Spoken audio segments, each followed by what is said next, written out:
Trollord Games. Join the fray. I don't know if I can agree with that spicy political take, but we're live. There you go. Are we live, Chuck? We are live. All right, excellent. Well, let's dive into it. So normally I would have one of you all do a recap, but I'm going to do a quick recap just to speed things along until we can kind of get into a groove of things. So last week, the five of you all managed to break free from the town of Elm. You're about 7, maybe 8 miles from that town when one of your party members was lost in the woods. You don't know what happened to him. And you met this young fighter on the road. The plan at the moment is to follow the ranger's advice and go to Willowbreak, a small town about 3.5 days from where you guys are, and regroup there. There was some talk of finding the sea, but Willowbreak is the goal. Is the goal now. So what I'm going to do real quick. You all met in a late evening, early evening, about 5 or so. The sun was just setting. You met this young fighter. You camped with him. Morning finds you all packing up, gearing up, ready to head out back onto the post road, heading west to the Diamond Height Bridge and Willowbreak. And I want to do a quick. Peter, you have a new character at the table. Let's get a name and a description. Let everyone know what you look like. His name is Wyatt, and he looks like He's a youngish-looking guy with dark, like almost black hair, with very gold eyes and kind of a Mediterranean olive skin kind of coloration. He's probably about my height, 5'8", and he's dressed in a combination of sort of stuff that looks like he pulled off a laundry line.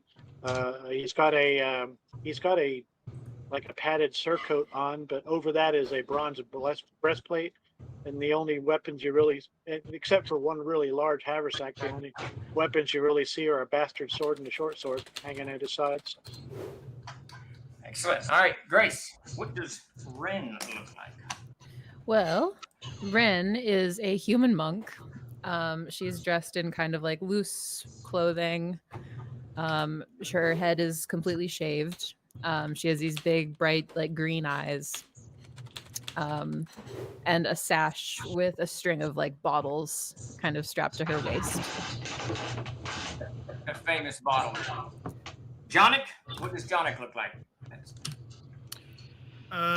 Tall, sort of rangy but strong-limbed human, short, dark, dirty blonde hair, kept close cropped, clean-shaven, rather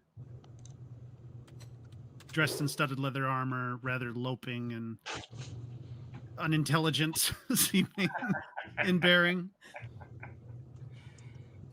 All right, Chuck, you're up. What does Larian look like? Larian's he's a tall figure, about 6'2", very thin. He wears very camouflage, dark kind of type cloak with a hood over it. Think like Strider from Lord of the Rings, right? Carries a bow, carries a long sword, and of course a pack and stuff. And occasionally You can make. He wears his hood almost all the time. He's very quiet, but occasionally you can make out a little bit of a scruff on his face, a little bit of a beard. That's about it. When he does have his hood down, you can tell that he is fully elven for his ears. That's about it, really. Davis, I can't remember your character's name. What is your character's name and what? McGowan. McGowan. Yeah, he is a average size human, about roughly 6 feet tall, with a lean figure, tawny skin, long, semi-unkempt hair, and a basically a 5 o'clock shadow over most of his face, except he has a long thing that's unkempt. He was wearing a beat-up old leather coat, carrying a spear, and leaning up against a tree while the fire is burning. All right, we will begin because I'm going to open my Dr. Pepper. That's going to start us off. All right, so you guys head out early in the morning. The sun's just come up. You've eaten your dry rations. Davis, I think you don't have any, so you either go hungry or someone fed you a little bit from theirs. You hit the road, head up onto the post road. The post road is a broad road, about 12 feet wide, 13, 14 feet wide, in places pretty decently cobbled. And it allows you to start moving very quickly into the west, following this, getting away from El and the Paladins as fast as you can. Day is very nice. The sun is out. There's no wind. There's no rain. There's no humidity. It's probably 80-something degrees. So you make a really good clip through the morning, come to a small creek. It's got a nice bridge built over that, cross the creek and move on after you eat lunch. By late in the afternoon, you're a little bit winded, but you figure, Ranger, you've done a good 18, maybe 20 miles today, having seen almost nothing except a few cardinals here and there, maybe a robin, a couple of birds here poking around. But there's absolutely nothing on the road to bother you in your path. What you do notice as you move deeper into the Perth timberland, it's the further away you get from Elm, more bramble, more brush starts to grow up. It gets thicker. The forest floor gets thicker. So moving off of the road, you can just, even those of you who aren't a ranger or have moving off the road is going to get a little bit more difficult just because there's more bramble. But there's going to be more hiding places, more places to kind of slip in and out. Country stays relatively dry here. Pitch your camp. I think we had, what was the watches we were doing? Going in the middle somewhere. Okay. I was in the morning. All right. Chuck, give me a watch order real quick. It is. Let me do this right. It's going to be Jonic, and then Ren, and then me, and then we've got an extra person now. You do. You got a new body. And we have no spellcasters. You got no spellcasters in your party. You've got to be loving this shit. You got to be like this inside. All right, so Jonic, Rin, Larian, and the new guy. Yeah, the new guy's new. So let's just let we'll just do that. Jonic, and then Ren and Larian, and then Wyatt. Yeah, that's fine. I'll do it in the Shit, morning. There's 5 people, so Yeah. you guys want to do 2 people per watch, and then do a third watch with 1 person. I like that idea. All right, I can do the dawn watch. So yeah, go ahead and do the dawn watch, and then what we'll do is Jonic and Ren will be first watch, and then Mogwin and me, Larian, will be the second watch. All right, and then we hear dogs in the distance, and whatever your name is, Wyatt. It's not programmed yet. Wyatt will do it. yeah. Thank you for the subs, Agile Monk. Wow. All right, so you guys pitch camp. You're going to do again. You're going to dig a small hole in the earth here and get a fire going. Or what's the plan on the camp? Sorry. Yeah. You're going to have a fire, or you're going to have a fire or not? Yeah, I always fix the Okay. fire. All right, so I'm just going to assume from this point forward that you're making a fire no matter what. You're going to dig a little hole, put a little bit of bramble in there. Yes, deep Cover in the fire. ground. Nothing is sticking out like no bonfire. Nothing. We're not doing dancing. Okay. Yeah. Unless, so just assume that's what's happening, and if you change it, just let me know. We'll do it quick. We'll do some random encounters. I'm going to roll some random encounters. Sounds Just like we great. did in the olden times. There are no encounters. The evening goes by with nothing bothering you guys. At some point in the third watch, which I think is, what is that, Larian? You hear some howling in the distance, a lot of yipping and yelling, and you're relatively certain it's just coyotes on the hunt, probably chasing some rabbits or what have you. Knock off a day's rations. Next morning, you guys get up. The weather's cooled just a little bit. You guys begin to move down the coastal. God, Davis, that shit. Hold on. Jesus, Barry. Hold A on. little tough to hear. That's good. Also, Go ahead. Alone. Thank you so We're much for good. the subs, friend. Yeah, we've got 10 subs in, by the way. Thanks, everybody. So I guess that's what is Thank it? you guys so much. Did Wolf give those all to Steve? I hope not. Jesus. Lots of bones. All right. I think Davis went to look for a new chair. It's fine. We'll work it out. I'll just be diligent. Go ahead. When someone gifts 5 subs, that's a reroll. Is that right? One sub is a reroll. So it's Oh, 10 wow. rerolls. That's So a I lot think, of reroll. well, Agile gave one to everybody except you, Steve. And So I don't, that is yeah, you got the totals over there. I a think. +1, not a reroll. Subs and biddies are rerolls. And boons are +1s. That's just channel points. There you have it. So yeah, they basically got 10 rerolls there in that whole thing. Well, a +1 to the, because isn't it it's a boon? He said channel points are a boon. Yeah, channel points are a Oh. boon. Yeah. And subs and biddies, which because they cost more, obviously get more for the game, right? Oh, divvying up amongst the party is needed, he said. Interesting. There you go. Generosity. Okay, you guys hit the road, start heading out. Like I started to say, there's a slight taste of moisture in the air, and the temperature drops a little bit, probably in the high 70s, 80s, something, or low 80s, something like that.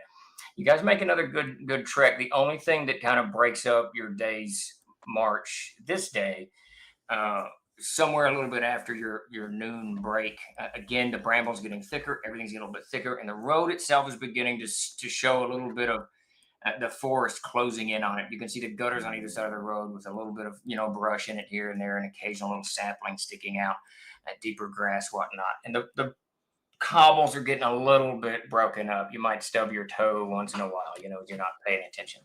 Except the monk, of course, who moves lithely down the, down the road. Buy something green. You're right.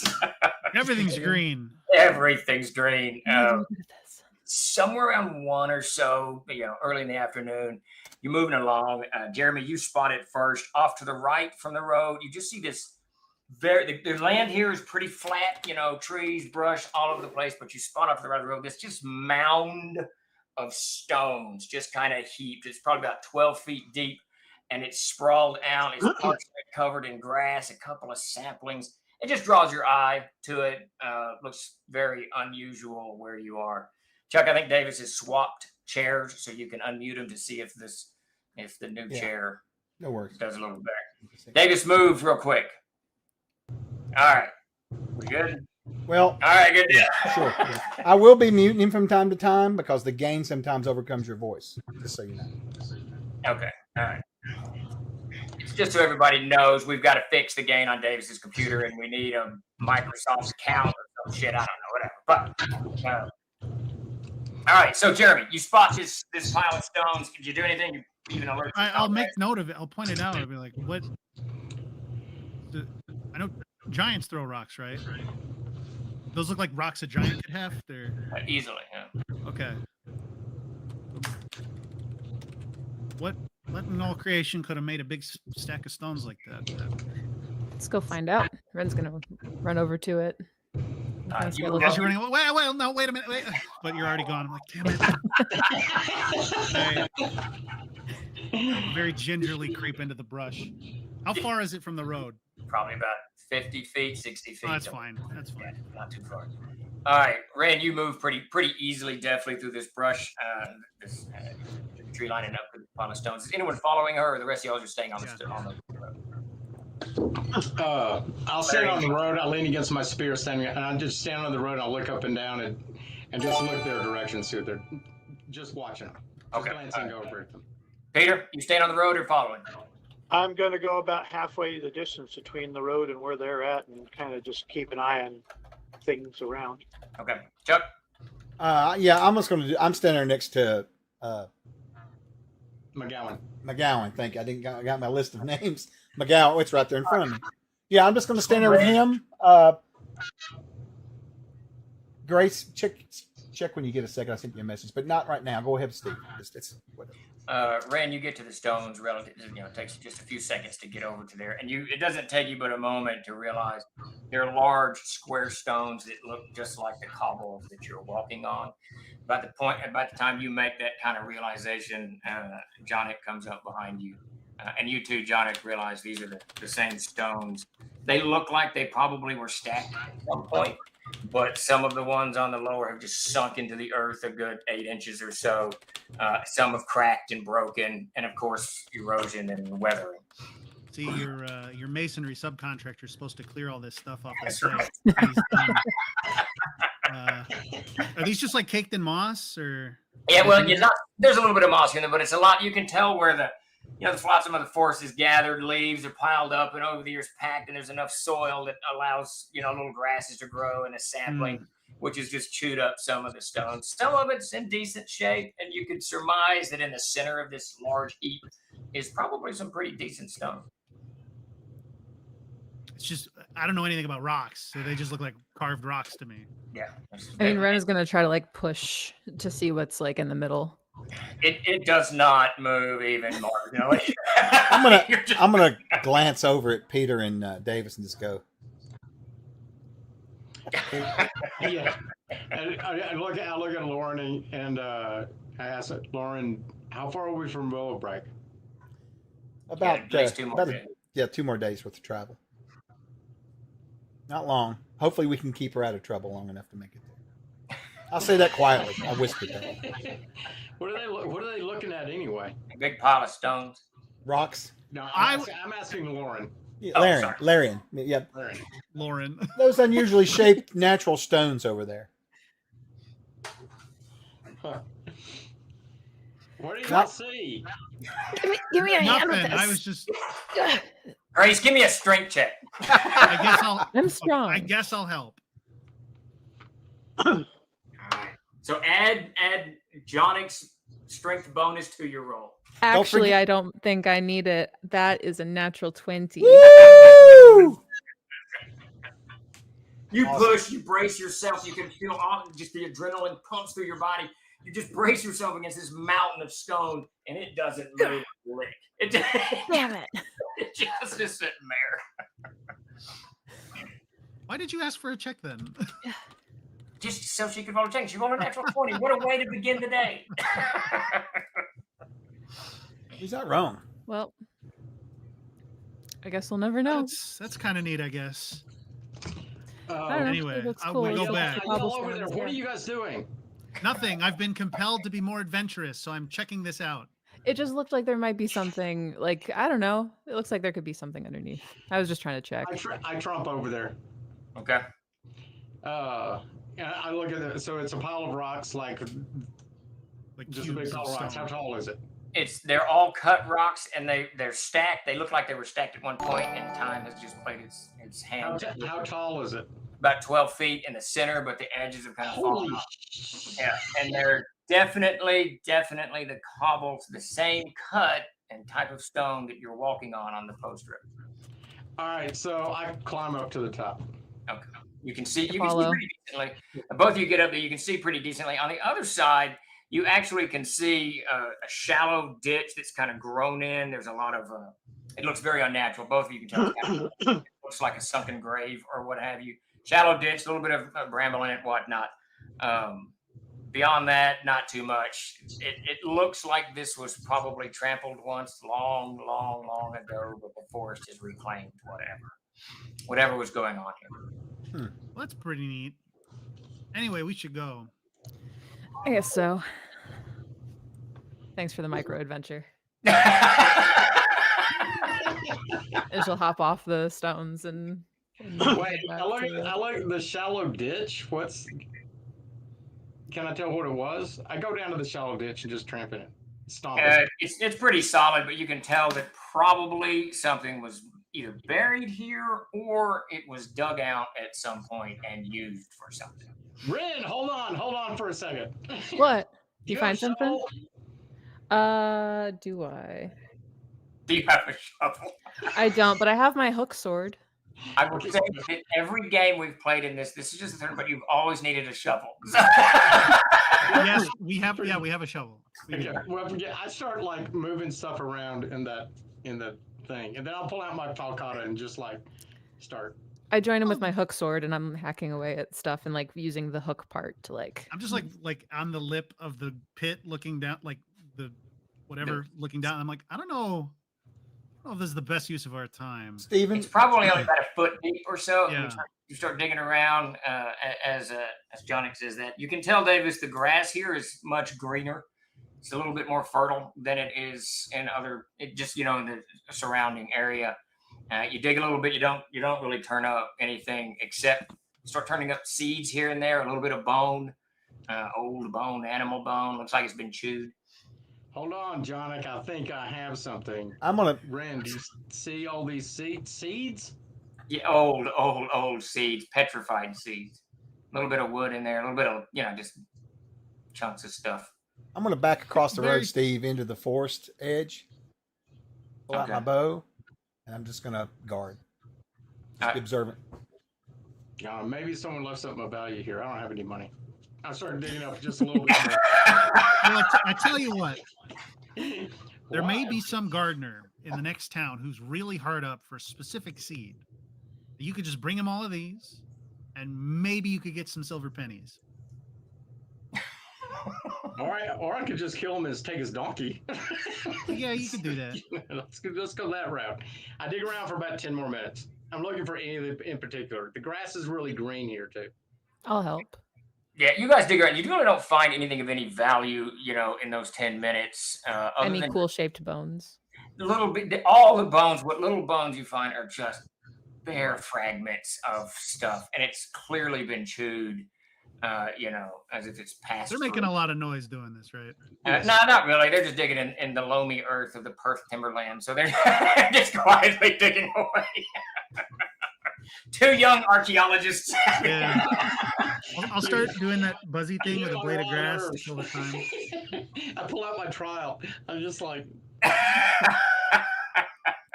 It's wolf alone insane. says, playing with Steve, don't go in water, have a shovel. All right, Peter, you're standing there alone on the road for a good 10 minutes or so. Chuck, you're hiding in the brush. The mosquitoes have found both of you guys, beginning to kind of swirl around, poking you, whatnot, doing as mosquitoes will do. You guys are digging away. Jeremy, you two are beginning to get a little bit hounded by mosquitoes. Davis, you haven't found anything. Hey, can we fucking move it? Yeah, we can go. How big are the cobbles?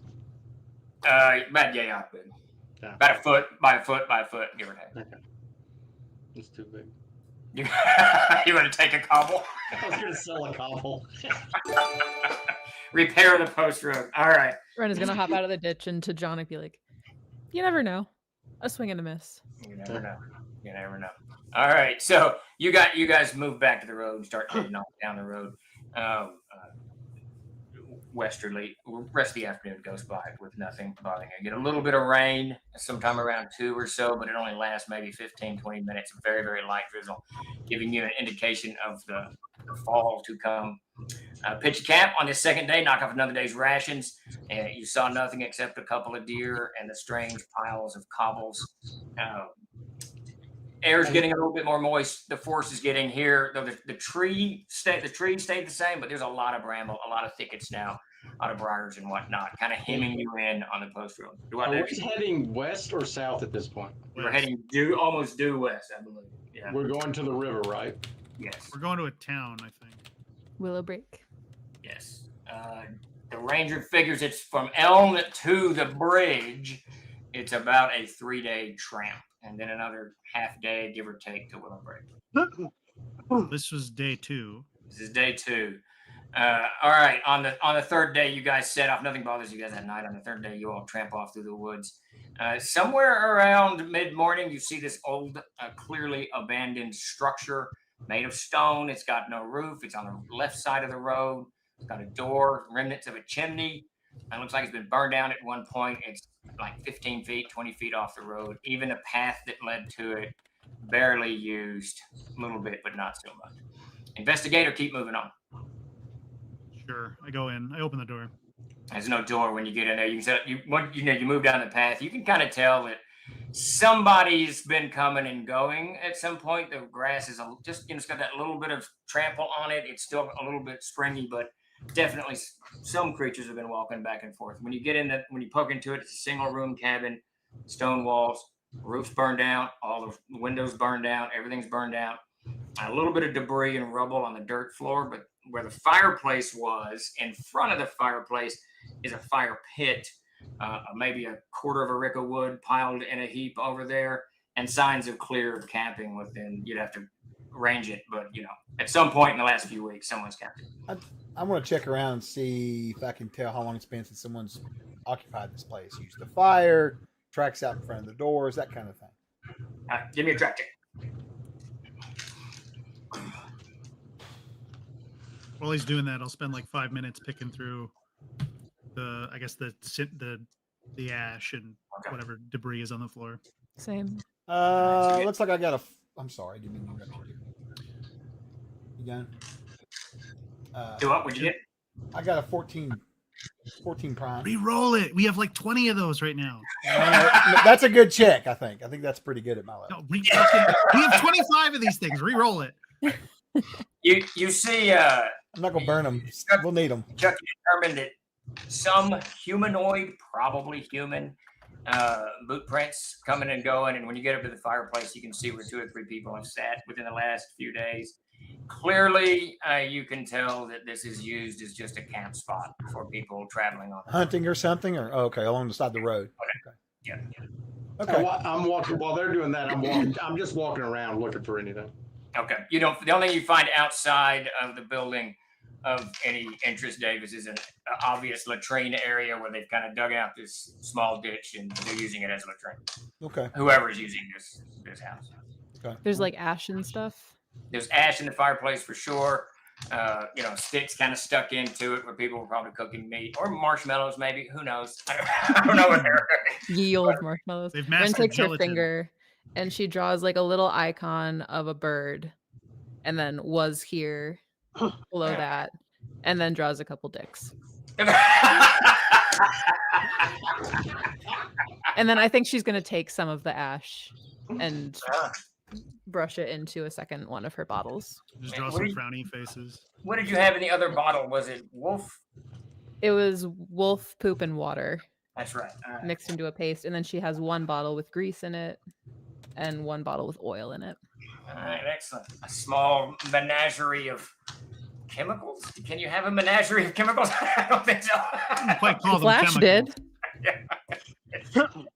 All right. Hey, Laren, did the people from Elm ever come down this road? The paladins or the guards or anything? Chuck, the answer would be yes. So Chuck, you know that the post road is actually used by traders. They come, Right. It's a dour group of traders that move through the dark and full, a bold group, but it is used for sure. Yeah. All right. I need some money. Is there something in Willowbreak that you're looking to buy? Well, I need some new Food? clothes, a shield, some food. Boots. I didn't take you for the purchasing type. I'm not gonna make it myself. I don't feel like it. Yeah, we'll get you sorted. Don't worry. I think someone on this road owes me something. Anyway. All right, off you You all want to head out. steer us and do banditry and brigandry? That's true. As we're walking, Ren is gonna pull up kind of beside Wyatt and be like, "What's your deal?" Family issues at home. Wife and had kids, to- or mom and dad? Let's just say that my family and I didn't agree on how we should deal with the very pesky paladins causing this problem. I had to leave the last town before they came to find me. Didn't Yeah, Did you they know. recruit you? They did some rather bad things to my father. Sorry to hear that. Keep getting pulled into their silly little crusades. Yeah, just throwing people into the meat grinder at Aufstrag. Well, I'm going to go see what I can do about that eventually. Fat lot of good it's done him anyway. All right, you guys continue moving on down the road, talking a little bit.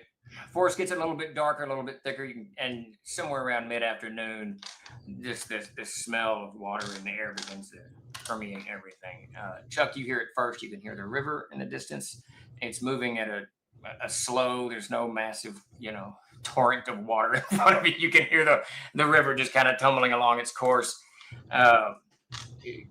Nothing bothers you on that road. If you want, you can push it and get to the river before dark, or you can camp here and approach the river in the early part of the day, whatever you want to do.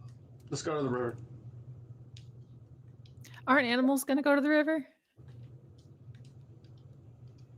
I mean, probably, yeah, but I mean, That does mean good eating, I guess. We can fish in the morning, or I can fish if we get there in time. Yeah. I can fish tonight. The river will Fish in the provide morning. plenty of food for us any time of day. All right. That sounds Uh, nice.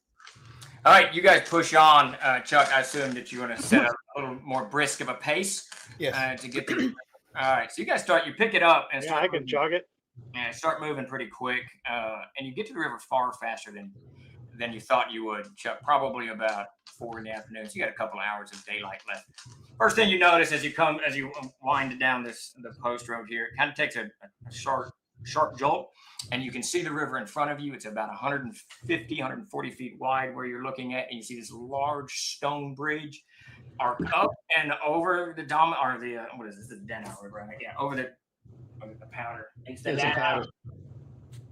Yeah, it's the Powder. Davis is right. Yeah, up and over. Davis remembers the Darkenfall better than I. Yeah, up and over the Powder River. So you can see this large bridge, stone. It's got the railing on the side. And on top of this bridge, the forest kind of opens up. You can see the sky above. It's nice and blue. There's very few clouds at the moment. You can see this bridge here. On the bridge is a large buzzard kind of just sitting there, looking off to the right as you all come around, even relatively quiet as you guys are. The buzzard kind of shifts its vision and looks over to you guys. And then on the other side of the river, you can tell there's an immediate change in the nature of the forest. Thick oak, huge canopies, intertwining branches and whatnot. And there's just this looking on the other side of this river, and the whole forest just has this weight about it. You can feel it in your soul. It kind of Right. pulls at you and weighs down. You just I'll look back at the group and I'll look over there and I'll say, there lies the true Darkenfall. When we cross in the morning, each and every one of you needs to keep yourselves aware, because we're going to move into much deeper, darker forest as we continue to travel east and south, west and south. Have you been there West. before? No, I'm not. My parents and me ranged down to the river here. Father would go across sometimes, but I've never was allowed to cross the river. I've never been beyond this bridge. I've always hunted Wow. to the east, much sparser trees and such. So But where you're does from the area. where does the Powder River go? Do you know? North and south. Okay. South to Willowbreak. Is Willowbreak on the river? All right. Yeah, but we need to get All right, across so- first. What did he say? I didn't hear him. What did he say? Well, there's a bridge. Yeah. All right. I sort of shed all my clothing and go down to the river to take a bath. all right. What are the rest of you guys doing while he's doing that? Not looking at the river, for one thing. I'm going to range around and set up the campfire and all that kind of thing. I'm going to get all that set up. And Spook that buzzard. Get out of here. I'll probably ask some of them while you guys are hanging out to maybe get us some kindling and that kind of thing, and just see if you see any animals creeping around. Some small bunnies, I don't know, maybe some caterpillars, whatever. Something, anything. Just All right. off the chicken. All right. So now, Jeremy, you're a good, the bridge is like 160 feet over the river.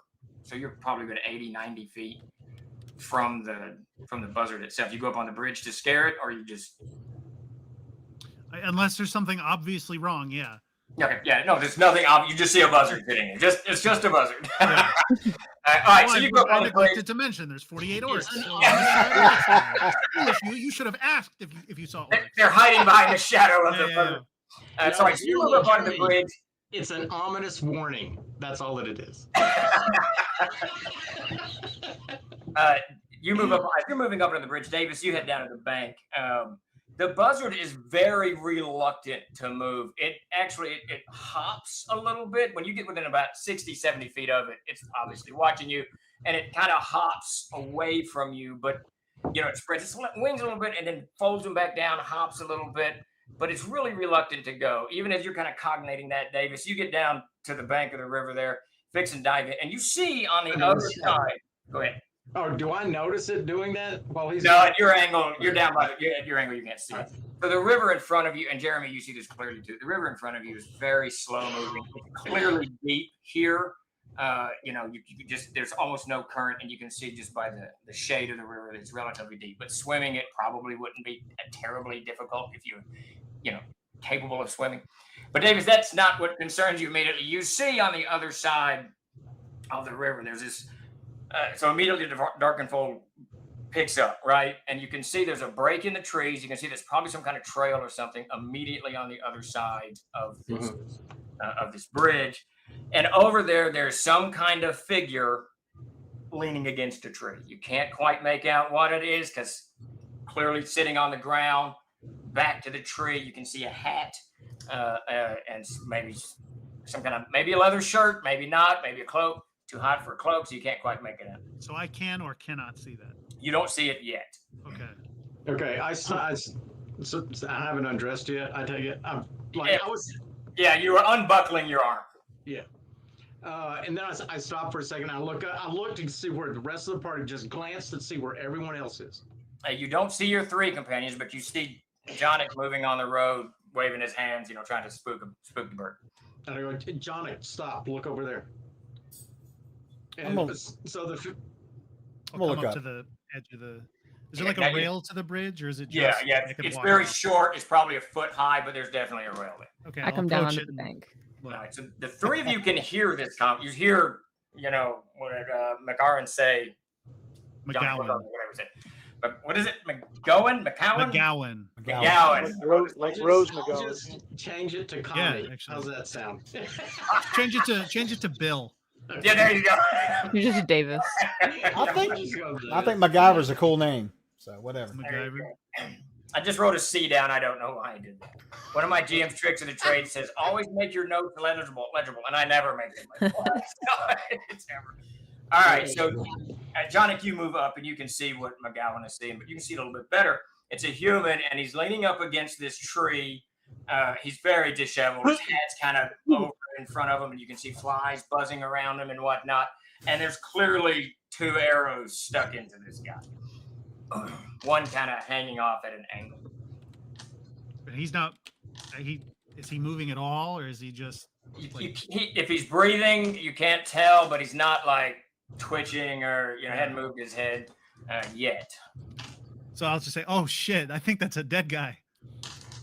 Rand, you hear that even as you're walking up. Are you going to the bridge or to where Davis was? She had been going to catch up with McGowan. Okay, so down onto the bank. Yeah. So you hear Jonic say that. Wyatt, you and Larry, are you headed to the river too? I was headed towards the bridge. Why do you think he's dead? Hold there! Got it. I was headed towards the bridge, and I was going to go up and see if the bridge tilts over like that. I was going to use it as a higher elevation to look around. All right. He's got some arrows stuck in him. Castle Keeper, when I notice the rest of my party leaving, I'm going to stop what I'm doing, and I'm going to stand up and get my bow and kind of walk out that way just to kind of oversee what's going on. They spread throughout the woods. Yeah, I'm just like, I look up, there's no one. Oh my God, I'm alone again. What's with this group? Yeah, he's covered. He's like, there's flies around him. I think he's been in rough shape for a while. Hey. All right, I turn around and start walking up to the bridge. And Ren, there's a dead guy across the river, I think. You're approaching the river. Yeah. Right? Do what? Yeah, Ren was coming down to you, so. All right. Sounds like Hearing we just that, need. she'll be like, "Oh yeah, come on, let's Yeah, go." I'm just gonna. Let's just all. I'll just say, let's all go across together. Let's stick together. All right, Yeah. so you guys get to the And point scramble where back up the bank and go across the bridge. And about where Wyatt was. So, but even as you shout, I think you shouted "Hey" or something. Hey, yeah. Yeah, Johnny, that guy moves. When you shout "Hey," his head kind of goes back, and he's got a broad brimmed hat, and then when he hits Really? the tree, it kind of topples off of him, and you can see his arm kind of go up a little bit, and then it goes back down. Ren is running. All right, so Ren starts running past you. Okay, did all of us see that, or No, did just only Jeremy saw it. Sorry, only Johnny. I think All she knows is there's a dead guy, so she's running. He's moving. He might be alive. Careful! Running faster. Careful, Ren. Watch. You guys, be careful. Yeah, I'm Not too watching. close. Not too close. Easy. She's moving fast. Are you slowing down when they're? No, I mean she's gonna run up there. She's she's not like tunnel vision on this guy, but like Right. She's excited. she's trying to get there. Yeah. Right. So the first thing that greets you is the buzzard, and that buzzard clearly does not want to give up its intended. It's soon to be meal.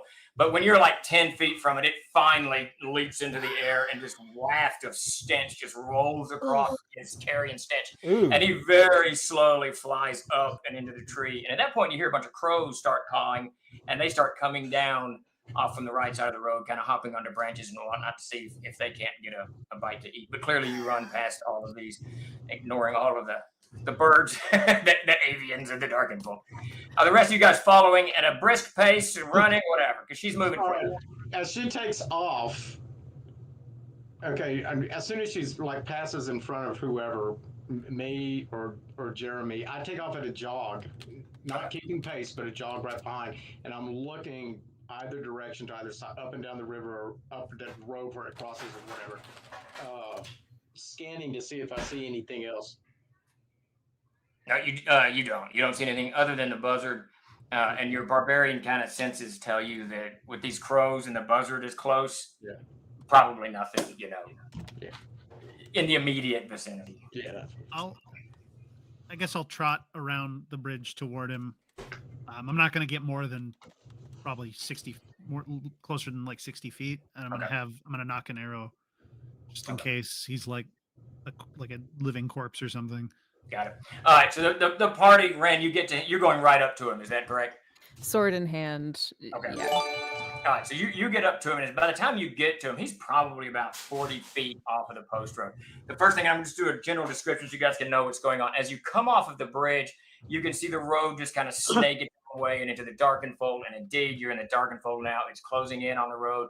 It is in much, much worse shape than it was in the Perth Timberland. You can tell movement's going to be not horribly impeded, but it's going to be a little bit impeded if you continue going west. There's a sign you see, a wooden sign kind of catawalked attached to this little sapling that says Willow Break. It's kind of pointing to the ground and south, but it's clearly means for you to go south along the banks of the river. And you can see a trail here, and it's obviously used a lot. And then you see another sign on the right side of the road that says Eastfold.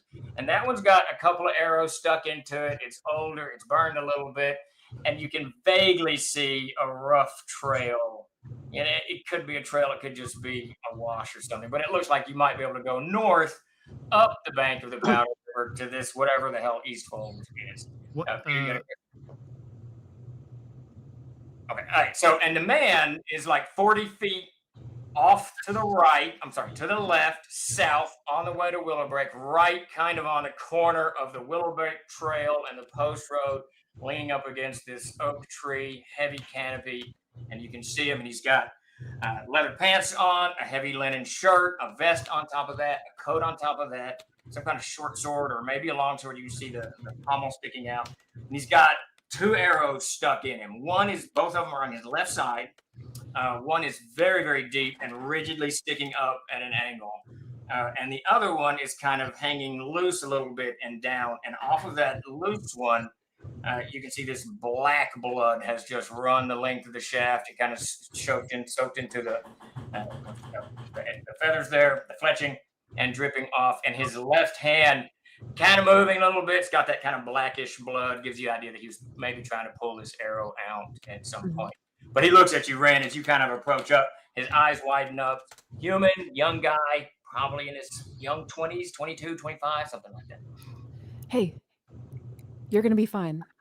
And she's going to just kind of give him a once over before doing anything. And Okay. just Tell like, him that he's probably not gonna. He shakes his head and he goes, I'm not going to be fine. I'm not gonna be no, fine come at on. all. No. It's okay. So if he's speaking, I will approach him and be like, "All right, how do you want it to happen?" Okay, so What happened to you? I assume all of you kind of move up to where he is. And he kind of, there's a little bit of, I got it, Peter, you keep an eye out. There's a little bit of animal instinct kicking in as he starts to talk. His left hand reaches for that loose arrow and he tries to pull it again, even as he's speaking to it. Just a fresh kind of, wash of blood comes out. And it's just black. It's not red at all. It's just black blood coming out. So some organs been penetrated. I'll sit beside him and said, "You're dying, friend." No, I'm not going to make it. Listen. And he looks around a little bit, and he goes, "Rum? No, not the rum. They took Buck. They took Buck down that wash." And he kind of, moves his head a little bit to the left, and you can see just beyond the tree, there's this small wash, clearly where heavy rains has opened up the forest a little bit. Sorry, what's a wash? It's just where the ground is the water has chewed the ground up. Easy to walk on. There's not any kind of cliff faces or anything, but it's just like where you get a heavy rainfall over time and it just kind of washes the earth away. You see roots kind of sticking out here and there. He goes, they took Buck. Listen, I'm done for. But go get Buck. If you get Buck, you can have everything he's carrying. It's all yours. Who took Buck? Who is it? The Hobbs. I think there's 3 of them, maybe 4. I don't know. They shot me on the road, but they took Buck. They're chasing Buck. Hobgoblins? Yeah, Hobbs. Buck's my mule. Oh, I see. Don't let him eat Buck. So I touch the blood on the side of the shaft and just and look at it and just show it to everyone. How long does it look like this is? I mean, how long do you think he's been leaning up against this thing? What impression? Probably mid-morning is when this happened to him, give or take. I mean, do we think there's a chance that the mule's still alive? You know what I'm saying? Possible. If someone says, "Oh, find my mule," it's been 8 weeks. Probably not going to go look. Oh, it's not. You know what I'm saying? That's all I'm saying. 37 years ago. All right. Perforated kidney for like 8 weeks. He's fine. That would be hard to tell, Chuck. You'd have to do a real track check, but just looking him over, mid-morning, noon, something like that. How far away was this last time you saw Buck? He goes, he ran down the wash. They ambushed me on the road, and he kind of weakly points. And when he points, he goes, "I had some rum. Can you find my rum? I had some rum here." And he's looking around to the left and the right. And then he kind of looks back at you, Chuck, and he goes, "Oh, on the road, just there." And he kind of points in the westerly direction, Does he smell of alcohol? No. Okay, all right. That's okay. I thought he was going to set off on some crazy no, he's not inebriated. He's It's that way. He's just, No, he is just, you can tell his life's ebbing out, and whatever's kept him alive is not, So, wait, Chuck, how did you know it was did he say it was a donkey? He said it was a mule. Yeah. Mule. Oh, I didn't hear that. They're related to donkeys. We'll talk about it one night over the fire.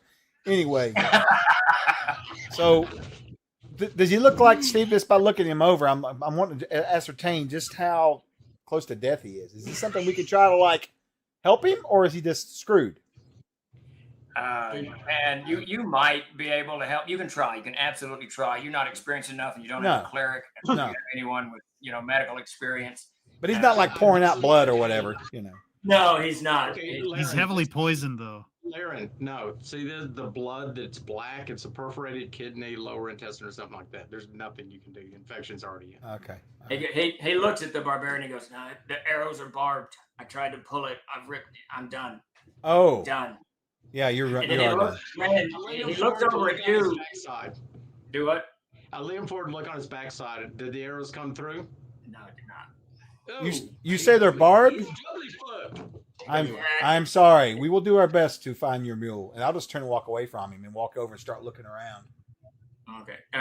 Grace, Ren, he reaches out. You're still kind of in front of him. Yeah, she's reached for his hand. Okay. He takes your hand and he says, "My name, it's Tall of Stander. Tell my mom I won't be home for Lithia. I won't be home for Lithia." And then he begins to sag a little bit. I'm gonna see if I can locate some tracks. You all know what Lithia, you all know what Lithia is. It's a holiday celebrated in Kaomar.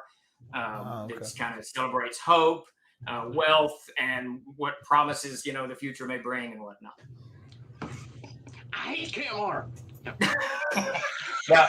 So just to be very clear, the Ephraim settled all of this region, right? Now, Kaomar is the centerpiece of the Ephraim humans. And for those who don't know out there, the Ephraim are a human tribe that settled in this region. And they worshipped the Agaus, the old gods, before the most recent, setup. So you've got a lot of people, and clearly this Toll of Stander is one of them, who worships the Agaus. And Lethir is a holiday that celebrates hope, which is the god Let, which is this giant stag, which you all know is supposed to live in the Darkened Fold and the Old Wood. I don't know any of that. Wait, Except Jeremy does not know any of that I don't know any because of that. did anyone see a bottle? you start looking around for a bottle. It doesn't take you a second. You see this leather flask laying maybe 10 feet away. It's got a slight cut in the top. Oh shit! I found it. I go over and grab it. I go over and grab it. Okay. I smell of it. Yeah, it's definitely rum. Sometimes I bring it over to him and say, "Here's your rum." he looks at you. He says, "Oh, thank that." And he kind of his left arm's just given out. Okay, so he takes it from you, and then he looks back at you, Grace, and he says, "Stander is where I'm from. It's on the Little Tarvish. Just tell my mom I won't be home."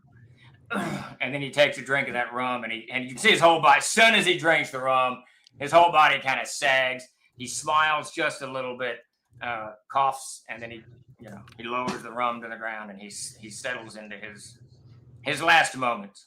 Could I hear just one more time where he's from? He said he is Toll of Stander. It's the village of Stander, and he was located on the Little Tarvish. Okay. When you get to Willowbreak and get a map, you'll be able to find. Okay, I feel for his pulse. Is he still pulsing? Nah, he has crossed over. Ren is going to take his hat. Okay. We Floppy immediately start squad. pilfering. I go through his stuff. Well, we have an adventure. Let's go find Buck.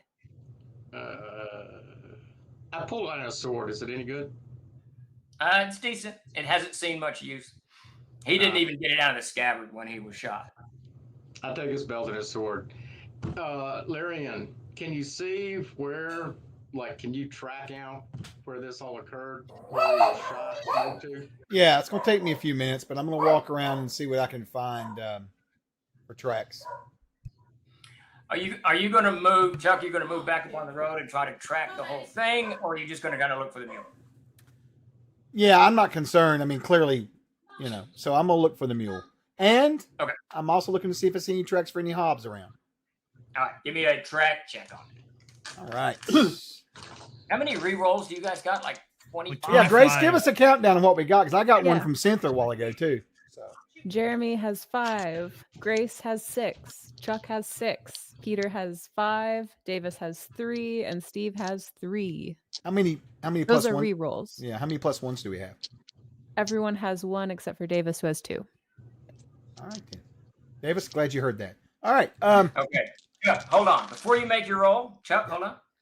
Go ahead and introduce the strings and tell everybody about the raffle and whatever else we're doing. Oh, thank God. Yeah. All right, good. I'd given up. I'd given up. I had not forgotten. Okay, good man, good man. All right, so we're here to play some Castles and Crusades with you guys in the world of Aird. Tonight's episode is called Muleskinner, and you can tell why. I think, maybe, we're going to be hunting for a mule. We do have a giveaway going on right now for anybody who wants to come over to Twitch twitch.tv/troller games. We're giving away some store codes for some money off stuff. You can just buy whatever with it. And we'll be doing the giveaways at the end of the game. The game's going to last about roughly 7:15, 7:30 Eastern at the most. It's usually about a 2-hour game usually. And if you want to help affect the game, we were just talking about our boons, which are +1 rolls, and our reroll potions, which is a reroll. You can donate channel points for +1s, or you can buy a sub or spend some biddies if you want to get an actual reroll, so we can screw Steven over later. I think right now we're in good shape on that, but Steve will wipe them out very quickly, I'm sure, here in a few minutes. Let's see. I think that's all I've got to say, other than thanks everybody for coming and watching. Steve, take it away. Oh, me, right? All right. So, give me a track check you're trying to determine. And just to let you know, a Muleskinner is actually someone who works with mules. But Right. go ahead. Yeah. Well, and hobgoblins are those that skin them and eat them. All right. So Yes. that's Muleskinner Part 2. It's a double meaning, this title. Yeah. Okay. Well, let's see. I got what looks to be for tracking is going to be, I rolled an 18. I'll show that off. Whoa, Look what at the that here. So that is going to be a 20. that die like 200 years old? What are you trying to say about The me? edges were all rounded off. Are you trying to say something about me? Nothing. I just think it's nice that you get to, trot out your family heirlooms. Yes. All right. Anyway, 20. Jeez. Okay, so you move down the wash a little bit as your companions begin to kind of rifle through this guy's pockets. You move down the wash a little bit, and it doesn't take you, but a minute or two to pick up the mule's tracks. The earth here is very loamy, very, soft, and it takes the mule's footprints quick, and you can tell immediately that mule is heavily loaded. It is not. It's not just a mule. You also pick up its bridle where it was, its guide rope. You can see it where it kind of drugged through some of the wet a little bit. Right. And then you pick up singular tracks of at least minimally 3 different heavily armored hobgoblins. And you can tell this because hobs don't normally wear any kind of footwear except armor plate on their feet. Right. And calves and nothing on their soles, and you can see their clawed feet, whatnot, Right. as they tramp through. And you can see 3 definitely, maybe more, but 3 definitely that move through here, pursuing the mule. Do I get the impression, anyways, from what you're saying about this mule that it was laden down. I'm going to guess this guy may have been some sort of a trader, I bet, or something. Because typically, if you're transporting goods of a large amount, you're going to have a wagon or something. But traders will often just have mules or horses. Okay, I'm going to double back to the party, and I'm going to give them the skinny on what's going on with all that. Well, we should go Ren, after it, right? Well, Ren, It also, Chuck, real quick, it also strikes you as you're seeing the barbarian kind of take the belt off. The one arrow that's stuck up at an angle. Clearly, this toll was shot, fell against a tree, and then someone stood over him and shot him while he was, because it's down at an angle. so he got double taps. What you're saying? He was shot once after he was leaning against the tree. Okay, all right, close. Very close. All right. Okay, all right. Well, I'm not surprised, Ren. We certainly should, but we need to be careful and I'll point out what Steve just pointed out, and I'll say hobgoblins can be good adversaries. We have to be very careful. My father told me much about them. That was one of the reasons why he wasn't going to let me range over the river until I was much older. So, Are they common in these parts? So, goblins are hobgoblins. Not so much, but I mean, usually if you find some sort of goblinoid race, you're going to end up even finding either orcs or goblins. Or something. While he's explaining this, I'm like looking around, like, didn't we have to do this quickly? you got about 2 hours of daylight left, maybe 3. Yeah. We can make it. Let's go. Yeah.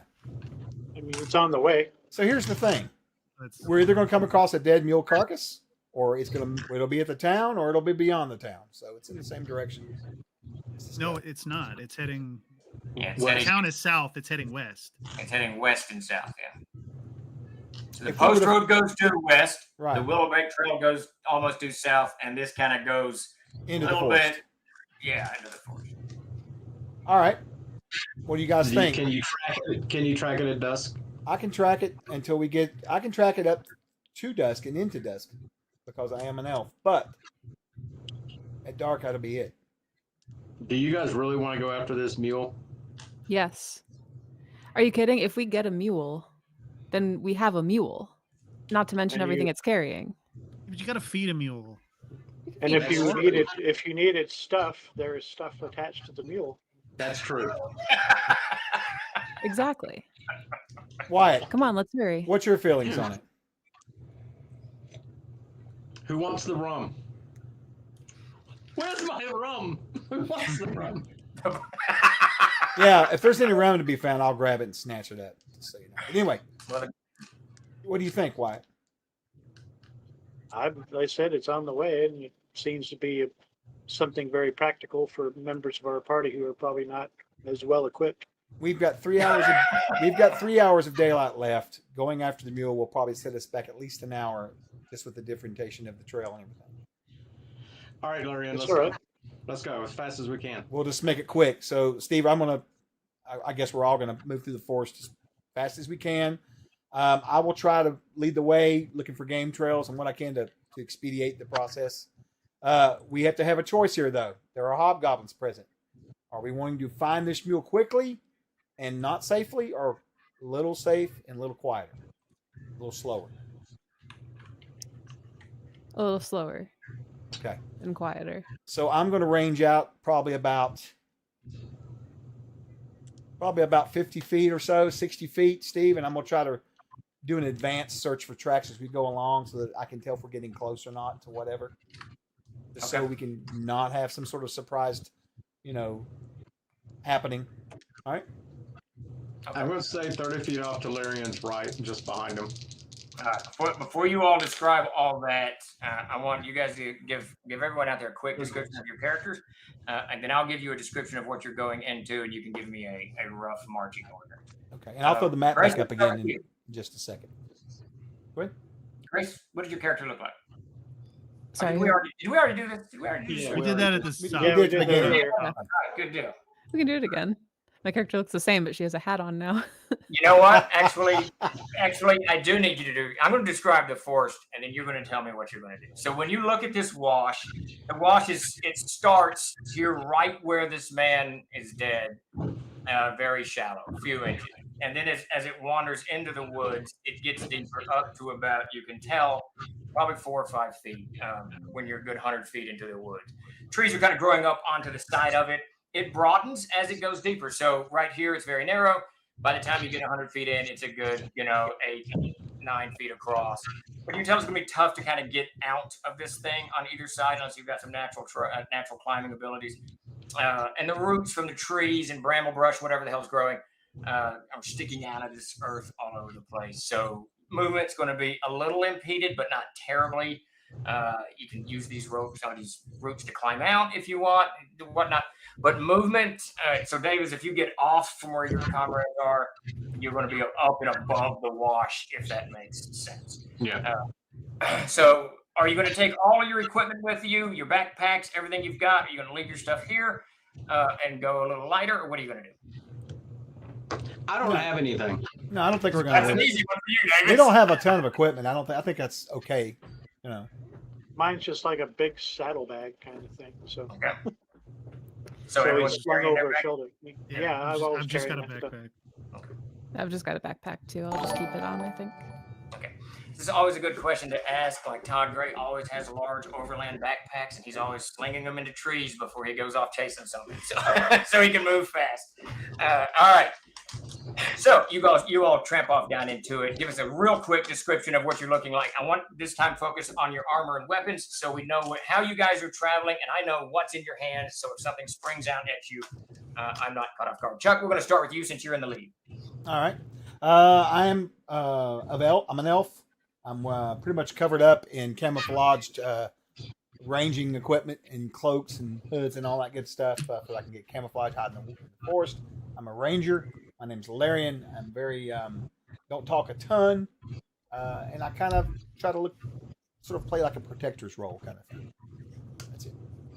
Oh, I'm using a bow, and I've got a longsword sheath and probably a couple daggers tucked in my belt. Who's going to be second? I'll go. I'm keeping pace with Chuck, with Larian, just to his right-hand side, and I'm carrying my long wolf spear with me. I leave behind the sword that I picked up, the sword and the belt. So Okay. the only thing I have with me is the wolf spear and the falcata, and a drinking flask of water. Okay. That's it. I'm wearing leather armor that comes down to my shoulders. It's more like a shirt. It's a cheap leather jerkin. That's all that it is. All right. Who's Now, next? as I'm moving, I'm going to be crouching too. He's taking his time. He's not going to be moving as fast as he can, so he's going to be tracking. I'm going to be crouching as I'm moving through the woods. Okay. Who's next? Ren? I'll go next. Ren has no armor on. As a monk, she doesn't wear armor. But she does have these kind of flowy sort of clothes. It's mostly like yellows and browns, a couple little oranges in like the underlayers. She carries a hook sword in one hand and has a sling sort of on her hip, along with her sash of bottles. She's bald, has big green eyes. She's pretty lithe. I don't know if I ever said her height before. She's like 5'6". All right. And I think that's about It's good. Yeah.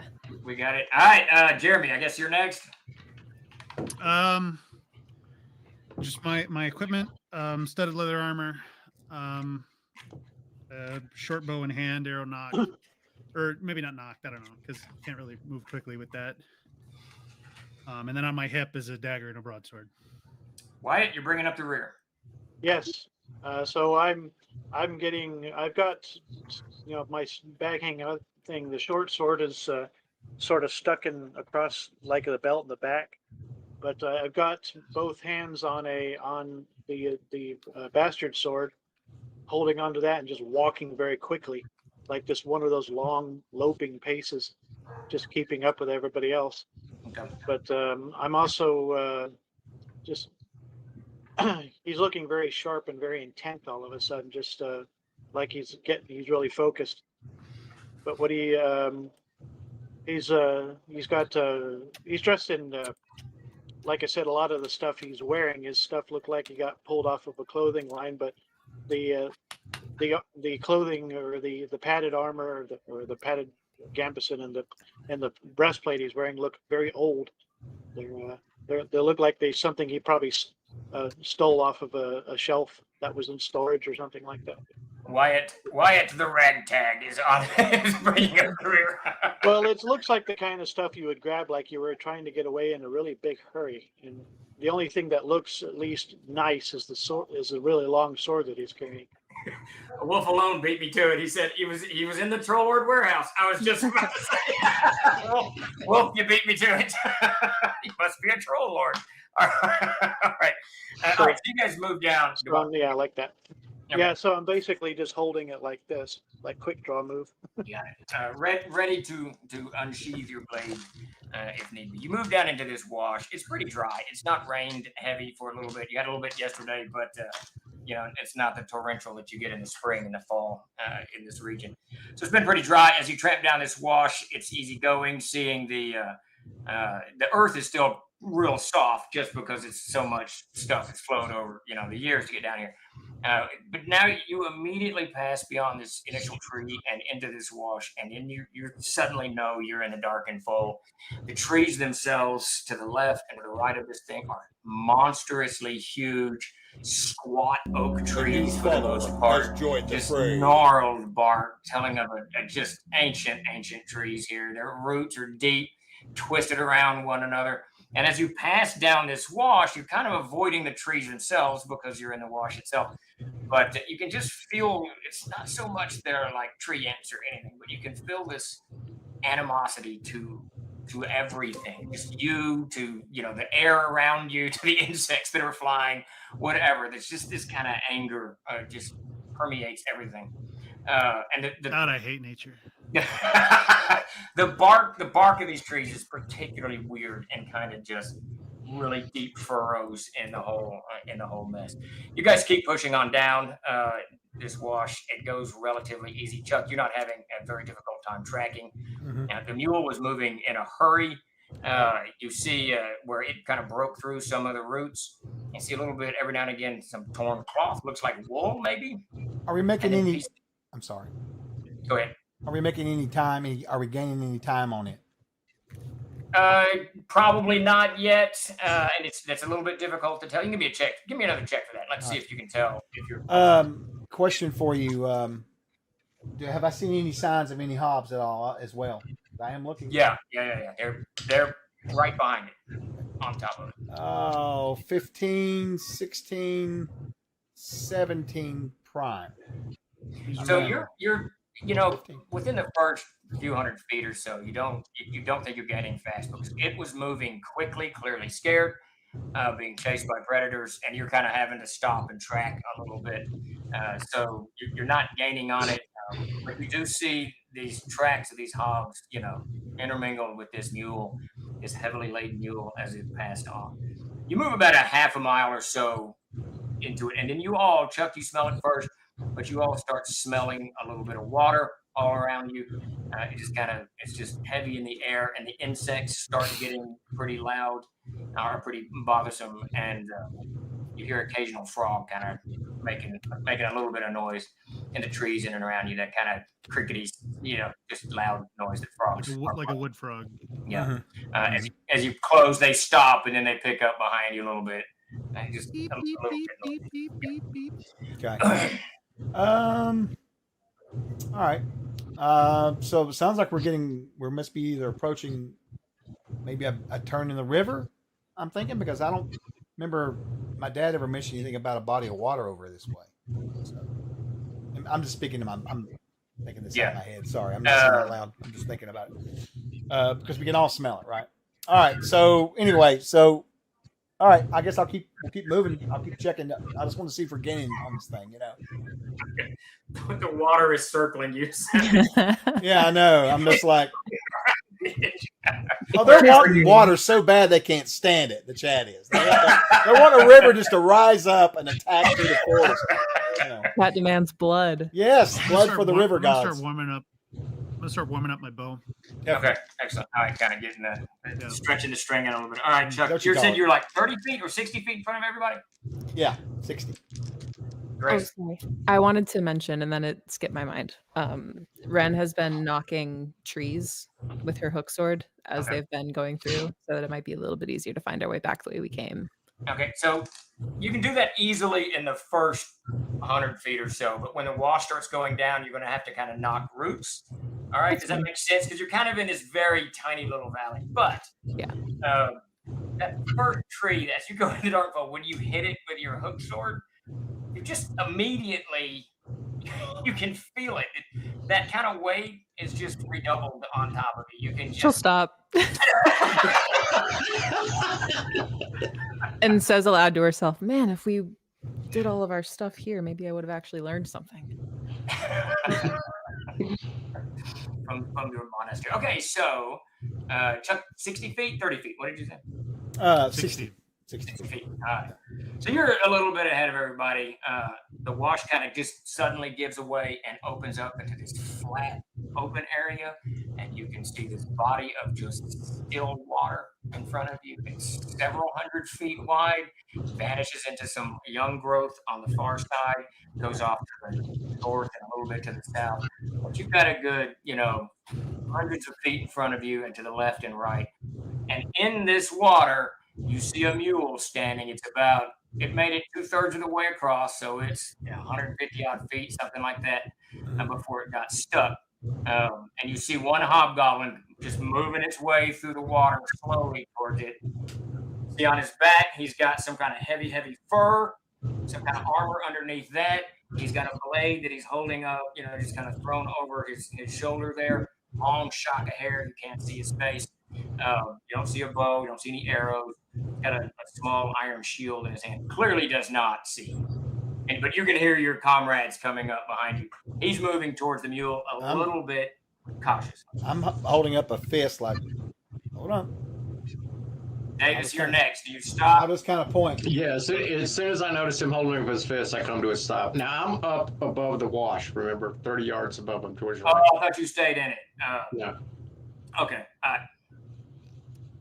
I'm going to knock my bow and aim the arrow down at the hobgoblin as everybody else is coming up. And well, I'm sure you probably want to see what everyone else is doing. I'll be quiet. Well, I assume well, Davis, you stop. I'm sorry. I thought you were in the wash with him. So the next person in line is Ren. So he's 60 feet in front of you. You see the ranger do this. Do you stop or we? Yeah, she's gonna creep up to Larian, Okay. I think. Like, not leave him out there by himself. All right. You don't stop. You just start moving a little cautiously. Super cautiously. Yeah, she's like down low, just trying to be as quiet as possible. And monks, they don't have any sneaking ability or any of that. It's just not that you can't move quietly, but you don't have like a natural sneak. I don't think So. Yeah.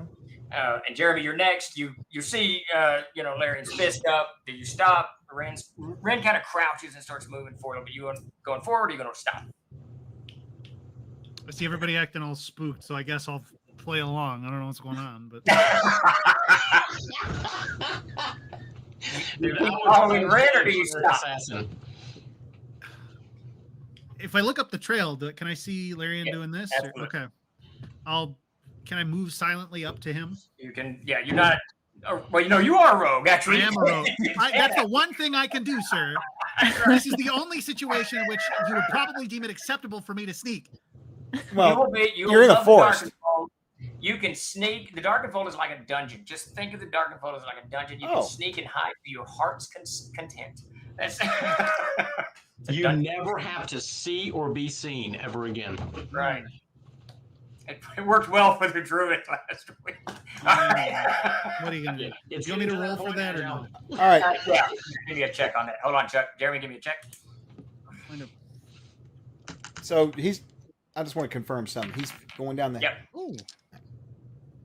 20 prime. All right, so you just start moving really, really quietly. Wyatt, you can see both of your comrades in front of you go into this kind of stealth mode. Do you stop or do you keep moving forward? I keep moving because I'm keeping an eye out for extra targets. I'm not sure what they're seeing, but I'm keeping an eye out for anything else. Okay. The sword is being slightly moved out, like he's pushed it a little bit out. Free it faster, but you stopped. I'm not stopped. I'm moving, but I'm keeping an eye out. All right. So I don't get Let me ambushed. get this straight. Chuck puts up the stop symbol. Everyone keeps coming forward. And I'm the only one that's. Pretty much. We're just gonna have to let them learn. Chuck, you bend your bow. Yeah, I'm gonna aim right at his fucking head. To be honest with you. Are you doing a called shot? No, I'm too low for that. Okay. You know that. Good try, Steven. Good try. Give me I love cold shots. Those are great. Yeah, me too. Give me a shot. I got a 3-ring binder full of Grace. cold shot stuff. I'm gonna use a reroll. All right. I rolled a 5, and then I'm also gonna use one of my boons to give me a +1 to this roll. All right. Okay. Because That is your CK. one boon for now. Oh wow, 12. Oh shit, I need to look. Hold on a second. So 13. No, it should be. Hold on. Your dex mod and your level or your BTH. Got the wrong. Hey, Kent, while he's doing that, 2. do I see what's going on? Or 50. Yeah, you can see him just on the edge of the marsh, and then you can see the hob and the mule. All right, Okay. I roll a 15 total for my hit on the hob. All right, that hits him in the back. It goes into that hefty fur on his backside there. It sticks into him, but you can tell immediately it doesn't wound him. He immediately pivots around, blade in hand, spots you. All right, immediate reactions. You've unleashed your arrow. Davis, what's your immediate reaction? okay, I'm just crouching down and I'm looking around for the other hobgoblins. There were 3. I can't remember. I'm just recalling. Well, Someone it's said too late now. I I'm looking fucked for up. any other hobgoblins. I should have asked. Ren, what's your immediate reaction? You see that you as you guys have moved forward, when he unleashes that arrow, you can see the hob and the mule just beyond him. Mhm. What's your immediate reaction? How deep is the mule in the water? It's up past its belly, so you can see the pack rack. The saddle pack is on it, and the bottom parts of that saddle pack are in the water, and it is mounded with Shit. All yeah kinds of stuff. bags, and a couple of barrels, just all kinds of shit on top of I that. don't Can think I- we're getting that thing out of Can I there. take a bonus action? Hold on, Ren. What's your immediate reaction? No, have Chuck go first. So Ren kind of hesitates. Jeremy, what's your immediate reaction? Am I up next? Am I up at the bank now? You're probably 30 feet from where Chuck is, and Ren is just a few feet in front of you, and Wyatt's right behind you. So you're 30 feet from Chuck, and 180 feet from the hob, or what have you. Oh, what's the range? What's the range on a short bow? I don't know. Short bow's 30 feet, 60 feet, and 90 feet. So I'm not gonna hit him. yeah, 90 feet better than -6. Is that right? Correct me if I'm wrong out there. I think that's what it is. You have Uh, rerolls if you want to try it.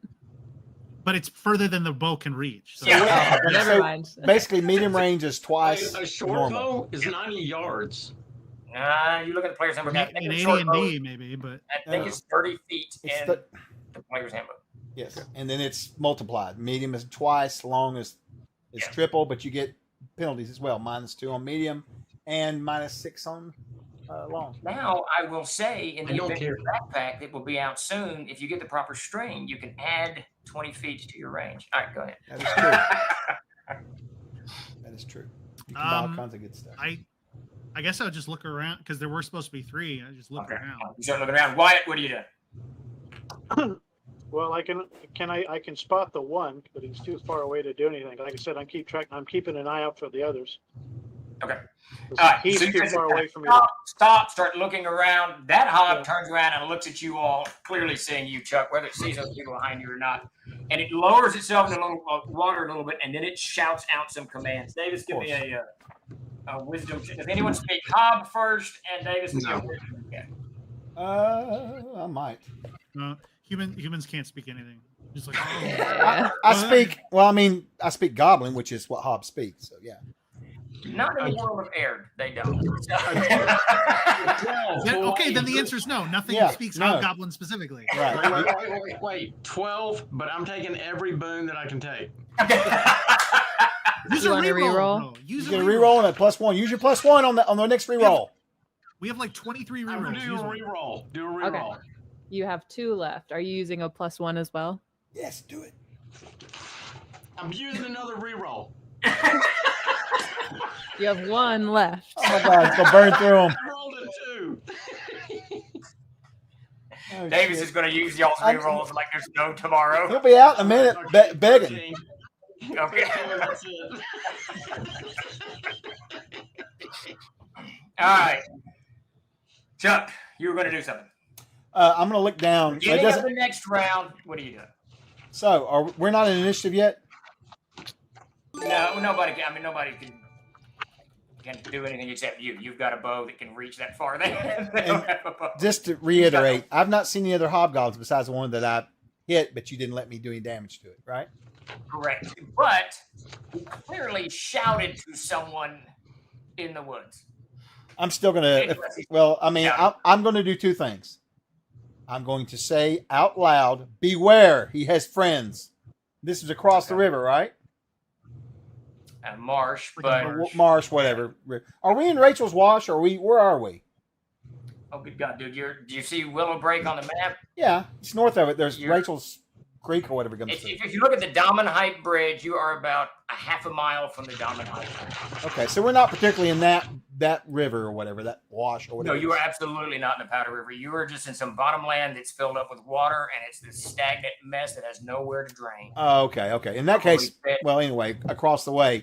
And while I yell this, I'm going to shoot his ass again. All right, so you bend your bow. He starts running towards you when you bend your bow, Screw him. shouting loudly. All right, if anyone's going to take an action, let me know. Chuck, you go ahead and take your shot. Grace, what do you got? Are we able to like hold actions? Yeah. You can go at the end of the round for sure. Just say, I'm going to wait, and then you can go at the end of the round after everybody's gone for sure. I'm rolling really good at this dice. 19 to hit, baby. You hit him this time. As he's running forward, you can tell as he pivots and runs, he's not got as much armor on his front side as he did on his back. And your arrow strikes him right in his left pec. Okay. Kind of damage I got? Oh, 4. I'll take it. It's good. It hits him. He kind of goes back a little bit like this. It slows him some. Water is slowing him more, obviously. I fire again. Hold on. Are you an archer? You're a ranger. You get 1 shot around. 5 attacks at first level. All right, fine. Whatever. You win. Holy hell! I don't remember that change. It must be reforged. It's new. It's in the Exploding reforged. arrow. That's what you should do. Just sneak stuff into the player's handbook. Oh, we would never do that, silly boy. Surely not.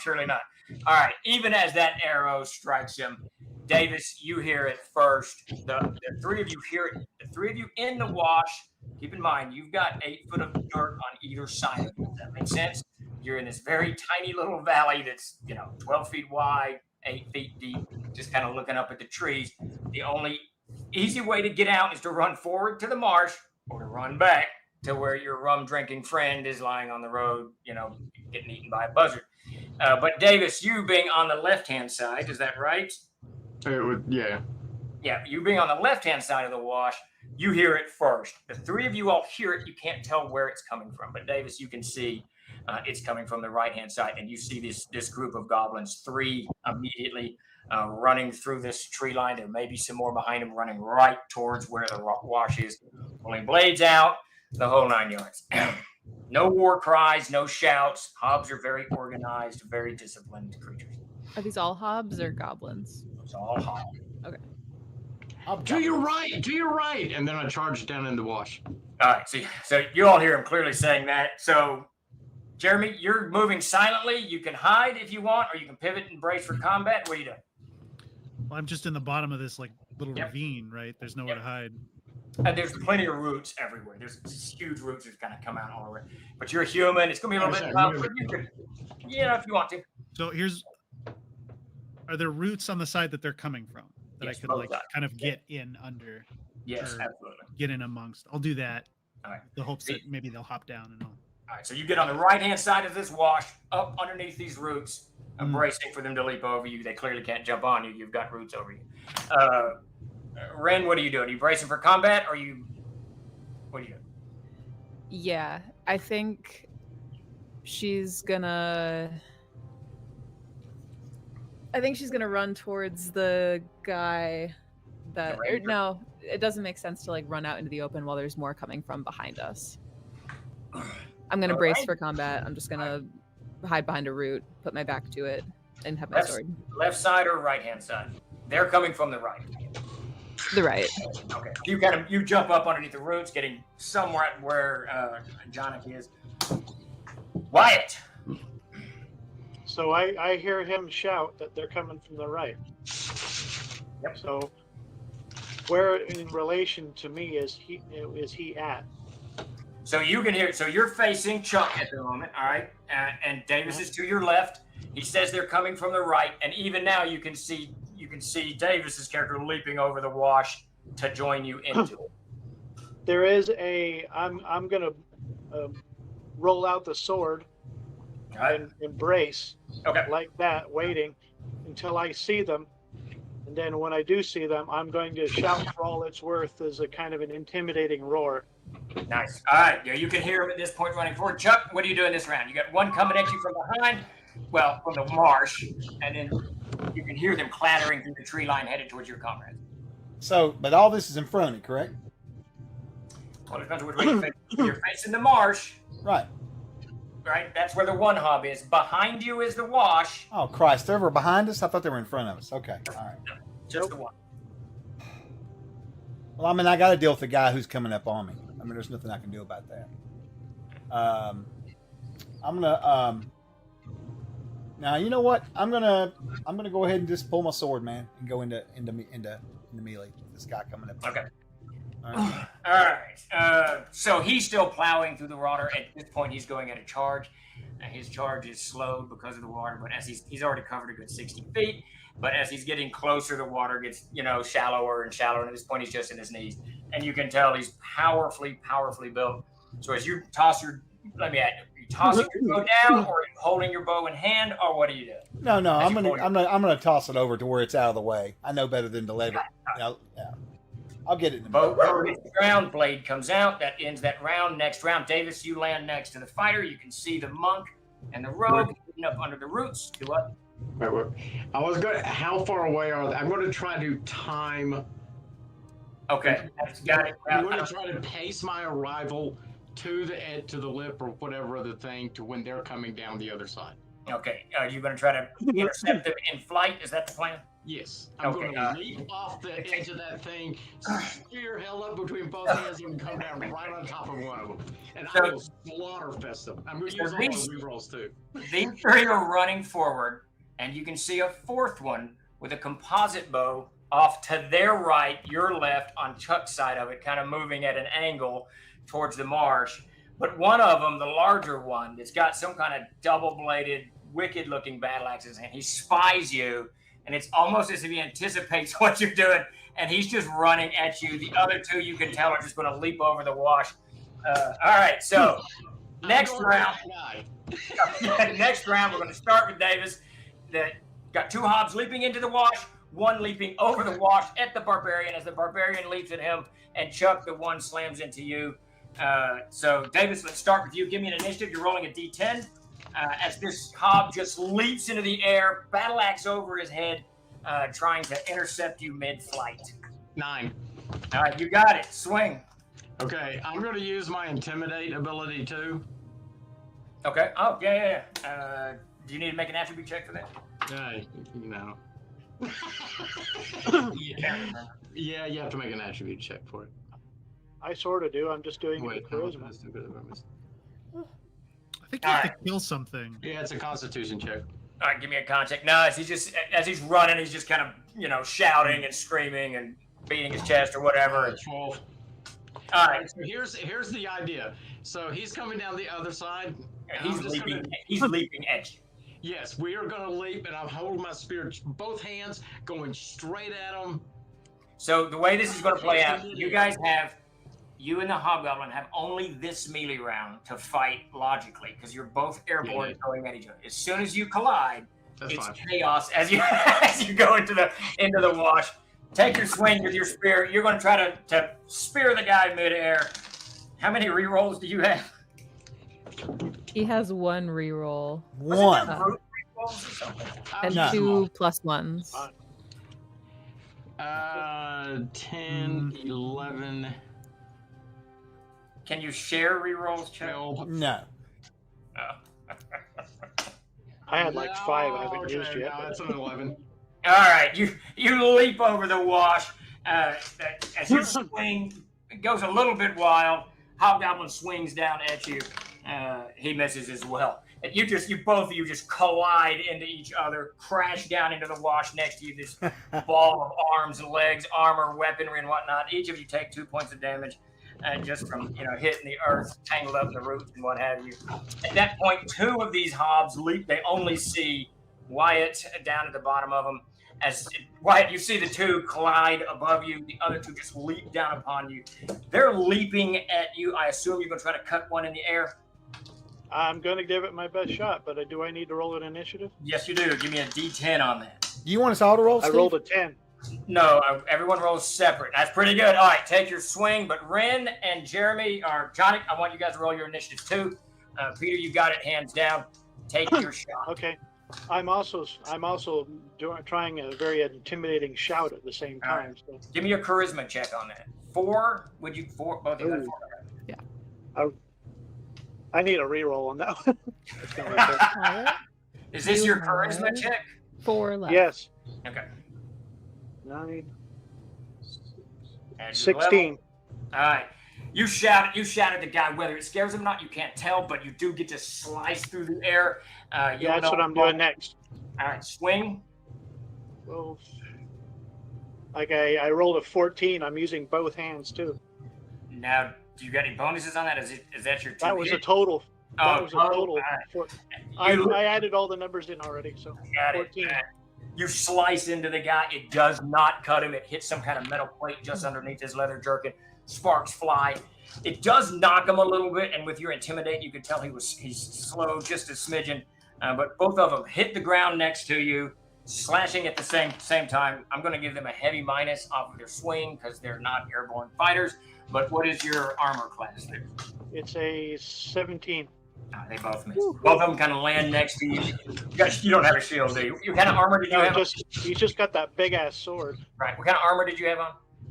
It was the padded armor and a old bronze breastplate. So one of the blades hits your breastplate, denting it pretty good. The other one bruises your left arm as you're kind of pivoting back, fighting these guys off. At this point, the ranger and the other hob land into this pile of flesh next to you. Ren, you've got two of these guys right in front of you. They don't know you're here. Same goes for you, Jeremy. They're hard pressed on Wyatt, or there's this tangle of flesh in front of you with the barbarian and hob. What do you do? I want to go up to the one that is engaged with McGowan, and I want to get him prone. I'm going to attack him with the hook sword and try to overbear him. Okay, so you leap into that. Now, that fight, I cannot describe how chaotic it is as they crash all over the place. So you're going to swing. Yeah. If you roll a one, if you roll a 1, you're going to drop your blade. If you roll a 2 or a 3, I'm going to have you re-roll because you hit Davis's character. Anything else is just normal. All right? Good to know. You hook my eye out. I'm going to re-roll. What did you roll? Oh my God. It was only an 8. Oh, okay. All right. We're going to burn through these things like crazy. I knew we would. I knew this would happen. Ooh, okay. That's an 18 on the die. Yeah, Oh, you got it. Plus 7. Yeah, you guys. you hook into this guy. Give me some damage. Or is it 7 damage or? I don't think I do any damage if I'm overbearing him with the hook sword. Oh, you're just trying to overbear. Oh, that's right. Yeah. I want to get him prone, so it's easy to hit him. You swing in with that hook board. You grab his arm. You can see as he's trying to right himself, and the barbarian's trying to right himself. You grab his arm, twist it off the barbarian, kind of peel him off the barbarian, and pin his one arm to the ground.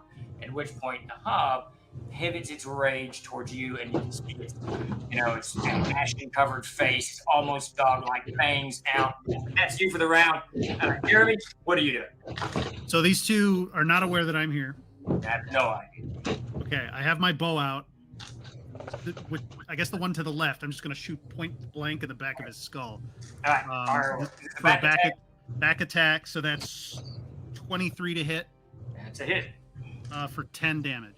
That killed him. All right, your arrow goes right up underneath the cranium, goes up through his jaw, out to the top of, ripping his eye out as he just kind of staggers forward. A little bit of blood splatters on you, Peter, as that hob just kind of lunges forward and dies at Wyatt's feet, never knowing what it did. Chuck, you're the last person for the round. Give me an initiative. His hob comes crashing out of the water, arrow stuck in his chest. 5. On a D6, right? D6, right? I'm rolling a D20. Isn't that what you guys are rolling? Initiative? I've been rolling D10s. He's lying. He's lying. It's a D6 at his table, I'm pretty sure. Right? It's a D10. Oh, D10. Okay. It's a D6 at the Thursday table. They insisted keeping a D. Bless you, get me confused. Well, hold on. Let me roll a 10 side. Here, it's a D10. Well, I use a D12, so I can't blame you. All right, a little better. 8. I'll take that. All right, you got it. He comes out of the water, waterlogged, whatnot, bleeding from his chest wound where you shot him. Take your shot at him. All right, and I will shout, Troza! As I swing my blade. Yeah. Boom! All right. Let me check here. What do you got? Hold on, let me check here. I don't do the things right. Is that the hit? 2. That's the damage. BT8. All right, that's going to be 3. It's going to be a dirty 20. God, the sun's coming in. I can't read my dice. You got it. You got it. Dirty 20. Yep, you hit. Give me some damage. And Chuck, if you want, I put the hobgoblin picture up in our chat if you want to throw that up. Yeah, it's up. It's up. I love that hobgoblin picture, but it doesn't match the description of the monster in the text at all. It's beautiful. You know what's funny about that? What kind of damage do I got, Chuck? I'll tell you after the battle. What's kind of damage? All right, damage is going to be, what is it, longsword, right? Sure. All right, I'm going to use That's a. Negated. How many plus ones have I got, Grace? You have 0 plus ones. However, you Hey, have all 5 right. rerolls. Yeah. All right. Holy that's- sh! No So problem. does that reroll go for damage as well? Any dice roll. He's throwing Anything he's for throwing the anything. card up. He's like, wait a minute. Yeah. No. That I doesn't mean, sound fair to me. You got those he's got too, my man. he's got You- stuff too, though. Grace, what does he got? What's he Yeah, got? Steve, you have 1 plus 1 and 3 rerolls. Yeah. I will Bullshit. only use those against Davis. That's great. Vengeance for all my dead characters. Okay. This is for Tarzan and Korak and all the rest of them. Yeah, Kane. Tarzan 2, Tarzan 3, Tarzan 4. All right, Steve. I'm gonna roll a total of 7 points of damage on the All right, hobgoblin. good deal. Guess I what, get extra Chuck? damage because he's a scum humanoid. So I'm still alive. All right, you just rained 2 or 3 blows on his chest. You can hear something pop inside. You probably broke a rib or something like that. Did some pretty good damage to him. But he slashes with his blade across your midriff. What is your armor class? 7 million. -5. Yeah, let's see. -5. I hit that because this is Castles and Crusades. It's 15. All right. And does that include a shield? Because you do not have one per. No, I don't have a shield. All right. How many rerolls do I got, Grace? Did you say 5? Oh, bullshit, dude. All right, I got 2 because I'm rolling another one against. I'm rerolling this against. See? God bless it. God, I missed again. Ah, well. Wow, good. All right, You please guys just burn keep through them if smashing. you want. Crom is with me. He hits you in the chest, Chuck, with his shield arm. Hits you back, pushes I you laugh back at up him. a little bit, and he leaps up onto the water. But you get better footing there with his. You're about a foot above him. Isn't Anakin excited about high ground or something? Yeah, but he And was Steve, on, just like, so you know, anytime an Oh, not opponent, Anakin. The other guy, Obi-Wan. Yeah. And also Sun Tzu. when anytime I'm in a melee situation like this and opponent misses me, I will laugh at them. Just so you know. All right, good deal. The elf's laughter peals across the battlefield. All right, Yes, Agile. He wants me dead. Chuck, before we begin this round, I need you to make a wisdom check, and then everybody just give me an initiative roll. Hold on to it until I ask for your roll. I'm going to do a group roll for my. Chuck, would you get a wisdom? 15. Okay. 15 prime. Excuse me. All right, I'm going to get to you last, Chuck. All right, we're going to start with Grace and Davis. Would you guys get initiative? 8. 3. All right, so Davis, me, then Grace. Now, Davis, Grace has hooked him and thrown him on his back. So his right arm that was holding the battle axe, that's still holding the battle axe, is pinned. Now his claw, and he's pivoting himself. You're still kind of half tangled with him. He's pivoting himself on Ren, but you got a spear in hand. You can try to stab him, bite him. No, hit I him. would have dropped the spear as soon as we collided. Spear's on the ground. So you just start pummeling him or pull a dagger or what?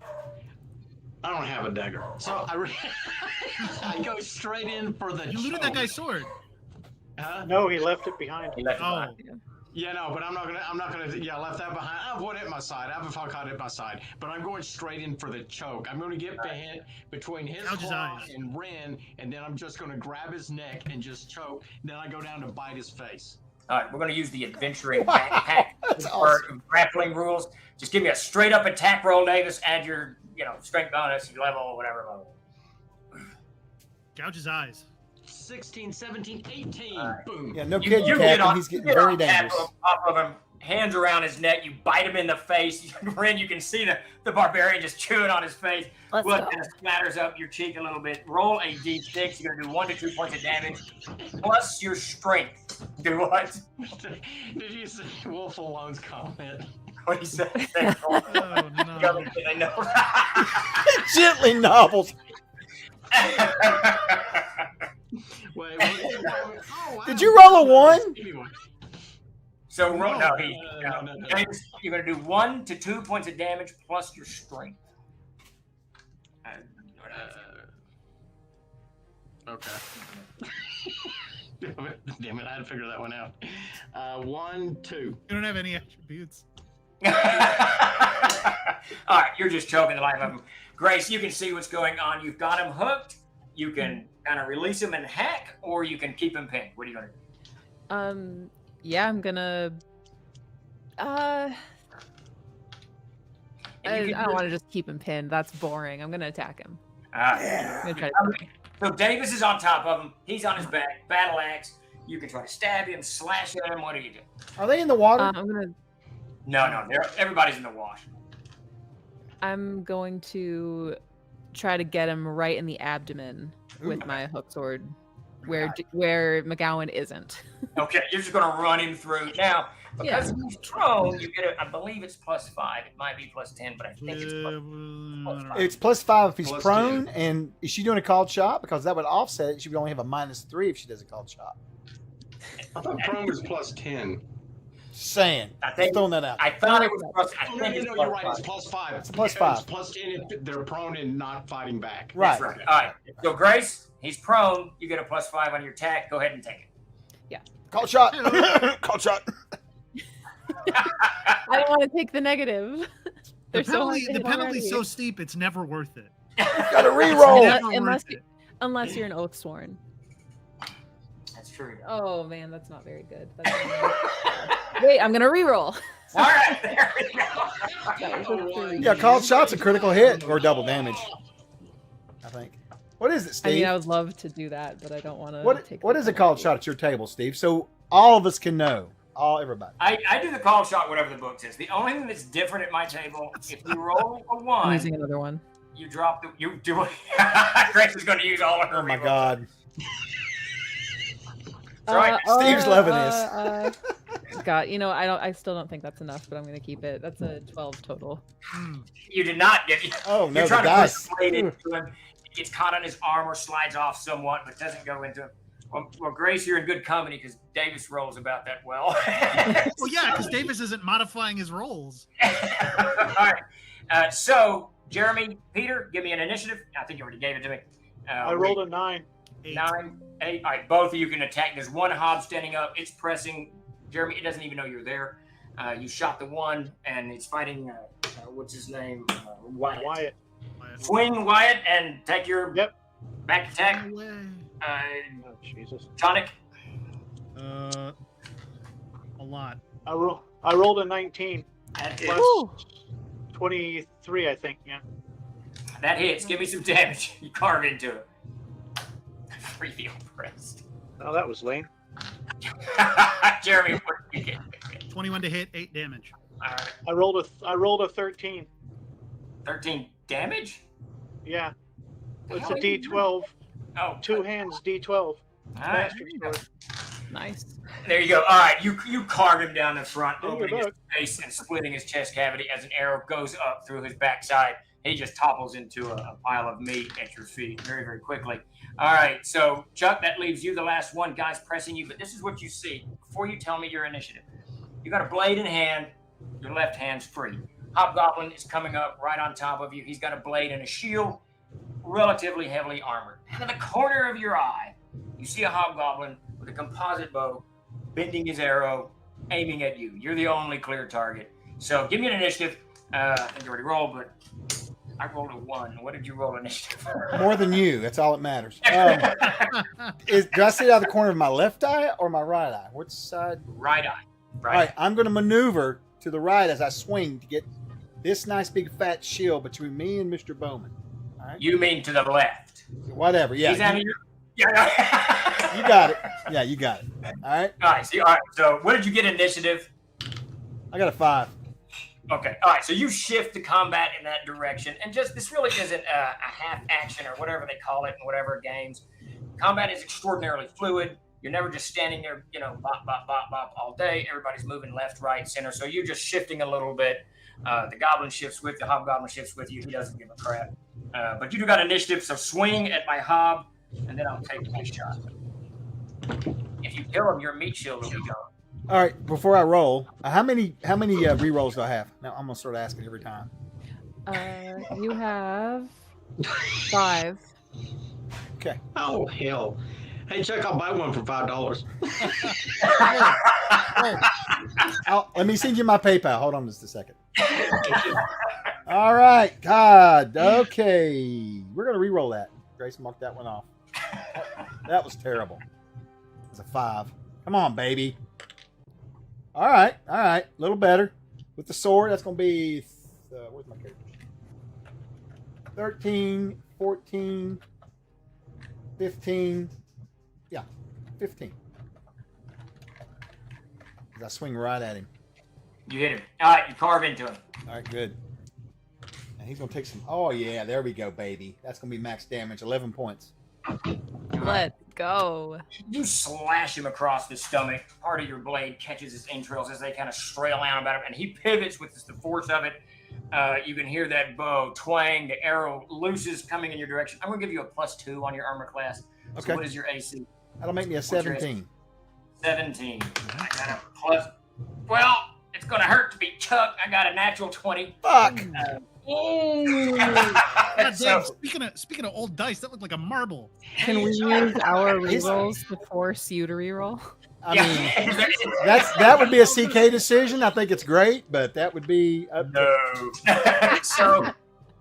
So the only really house rule I do on dice is if you roll a 1, you're going to drop your weapon. If you roll a 1 while you're shooting a bow, you're going to roll a d6. If you roll a 1 through 5, you break your bow. If you roll a 6, you break your arrow. Okay? But if you roll a natural 20, it's maximum damage plus a d4. So like this guy's shooting a short composite bow. He's going to do 6 points of damage plus a d4. So Chuck, you take a total of 7 points of damage. That arrow, as you pivot, that arrow goes right underneath your ribs and buries deep into your flesh. Okay. Whether it punctured your lung or not, you can't quite tell, but it hurts like a son of a bitch. And you know, because of a toll over on the road, it's barbed. What do you do? All right, that actually ends that round. Yeah. Are you dead? No, that puts me down. That puts me at 17. I was born with. Yeah. I'm very healthy. Very healthy. What the hell? I'm at 3. All right, because I have max. Okay. What am I doing? All right, ends that round, beginning next round. Yeah, okay, that's what I I thought. think we still got one hob alive. Is that correct? Right. Ren and Davis, you are fighting it, so we're going to do them first. You two give me an initiative. Actually, all 4 of you except Chuck, give me an initiative. Davis, you're just on top of him. He's going to just start pummeling you, but 8. all right. Okay. 7. Grace, swing. Davis, are you still choking him out and biting his face? Yeah, now I'm going to try. I'm moving up from the chokehold to poke his eyes out. Okay, all right. Give me another grapple check on that. So it's just a straight up hit roll. Grace, take you the hit roll +5. I missed. You're just trying to drive the blade into it. 7. He actually pushes you off I somewhat. slip my thumbs in his mouth.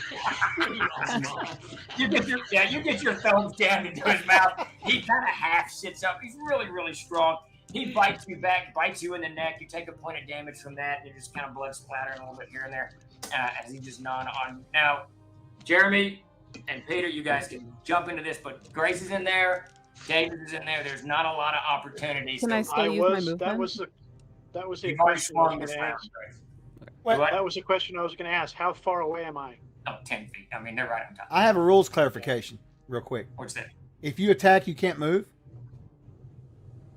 I think you do a half move or something. You can do half movement. I'm going to govern that. So, like in this instance, Mhm. she's 100%, driving her blade into this. So she's in the fracas right now. Okay. That's Yeah, fine. Peter. So you got a ball of flesh in front of you. Davis and Grace on top of this hobgoblin. Yeah, well, I just slammed a blow into somebody, so I'm pivoting. So I'm there 10 feet away. There's no way I can reach. In Okay. that Are you going distance. to close? Are you going to close? I'm closing. As an incidental, you also notice there's about a foot missing from the bastard sword that I'm carrying. It looks like it's been sliced off. So All right. It's got a You're not quite story sure. behind it. Yeah. All right, Jeremy, what are you doing? You see the Pallet Knight fighter or Wyatt rushing towards the combat. What are you going to do? So they're just like in a Moving. strap on the ground, strangling each other. Yeah. Ren is in there stabbing away. Who's on top? Davis is on top, but the hob's half set up a little bit, punching, biting at the barbarian, and the monk is just trying to drive her blade into it. So if I could come around to the other side of this, Yeah. to where I'm less occluded by people doing crazy shit, Yeah. I'm just gonna shoot him in the head. All right, so this round you got to maneuver out because you're still underneath the roots. You maneuver out, move the 10 feet down, get on the other side. So the next round you'll be right there on top of the racket. Chuck, arrow stuck in your side. What do you do? I'm gonna I didn't kill him, so I guess I'll be swinging. Right? No. You killed the one in front of you. He toppled over dead. I thought he was still alive. Okay, excellent. No, sorry. Yeah, he slumped over and into the marsh. You can see that hob pulling from his pouch. Second arrow. Yeah, I'm gonna go ahead and engage him in his face. He's about 60 feet away, up and in the tree line. Why did you even bring it up? No. Anyway, you can take cover. You got a forest next to you. Just pretend you're yeah, dead. I'm gonna head over into the woods this round and grab and grab my bow. Yeah, do something like that. So you're going to kind of evasive maneuver, get out of the way, out of his shot, and retrieve my bow and use it, and I'm planning on using it next round on his ass. Okay. Scoop up the bow. He shoots. Arrow strikes into the ground next to you. Ends that round. Beginning next round. All right. So we got 3, really 4, but Peter, you do not have a clear shot at all. Yeah, I don't want to hit a bunch of our friendly fire here, so. Yeah. 3. I'm waiting. Are you breaking free? Yes. Okay. You're just going to roll it. Yeah, she rolls back. I think that she will. So she'll move like half, and as she's going out, she's gonna try to like just hack his leg off. Nice. All right. All 3 of you give me an initiative. 9. All right. 2. Davis, what did you get? Oh, wait, wrong dice. What? Wrong dice again. 6. I'm using a dice roller. That's what I'm saying. All right. You 2 go, then I'll go. Grace, you'll round out the round. Again, Jeremy, this is a very fluid battlefield. If you roll a 2 or a 3, you might hit Davis. Just to let you know. So, He's like, I don't care. Do not worry about it. I can take it. I'm gonna use a reroll on that. Okay. You have 4 left. I'm gonna use Jesus! another In one. one night we blow away 3 2 left. weeks worth of rerolls. I'm gonna use another one. You have What? 2 left.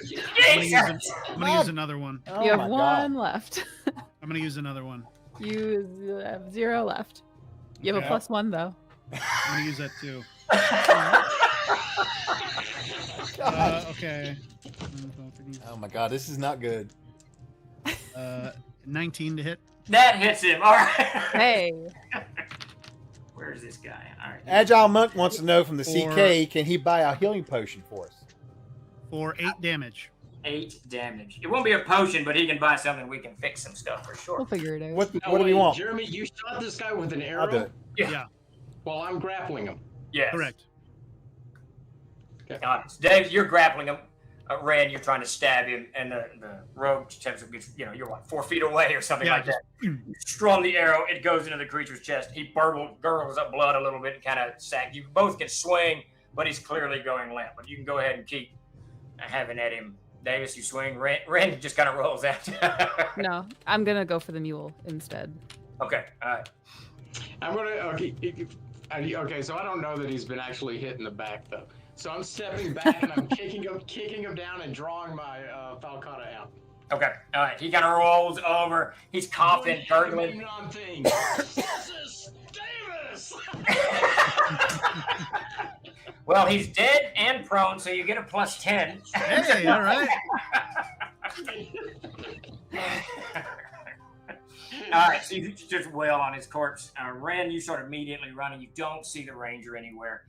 Chuck, this round, you kind of rolled into the forest, and just off the bank. You can see it slopes up a little bit because the wash gives way here, into the marsh. You kind of clamber up onto the other side of the wash. So where that archer is, you two are on opposite sides of the wash. Does that make sense? Mm-hmm. Yep. And you scooped up your bow. You can see him. He's got the drop on you. Are you going to hide, or what are you doing? Well, I mean, that was the whole point, was to try to get cover in the forest. Can he still see me? Okay. Yeah. As you roll up, well, yeah. Okay. So you want to just try to hide? No, I'm going to go ahead and shoot back at him this round. That's fine. Okay, that's what I thought. All right. So as you come up, getting your bow out, because you don't have an arrow knot, and he's got his pouch right there, right? I've said I was Fine. preparing my bow to shoot next round. Okay. So this is the way this plays out. You threw the bow on the ground, and as you were running up into the tree line, you scooped that bow up and hid, getting into the thing. So you didn't have time to pull. That's an action. Is pulling an arrow out, knocking it. That's an action. That's what you're doing this round. Okay. Because he's already doing that, he's got a drop on you. Now, you still get an initiative check. If you do 10, I do 1, you're still getting a drop on him. But this is your full action. So you're going to engage and not continue to hide, right? No, I want to shoot him. All right, give me an initiative. All right. I rolled an 8. Well, I rolled an 8 off the block. Let me re-roll it. An 8 again. What do we do when we tie? All right. Simultaneously, both of you actually move much faster than he does because you didn't have an arrow knocked, and he had one in his pouch right there. So he yanks that thing out, knocks, bends, loses. You shoot at the same time. Give me a shot. Take your Oh, shot. shit. No. That's Watch the 2 arrows hit each other. Give me a splinter. It goes wild, Chuck. It hits the tree next to you. 16. Oh yeah, you got it. Okay. Good deal.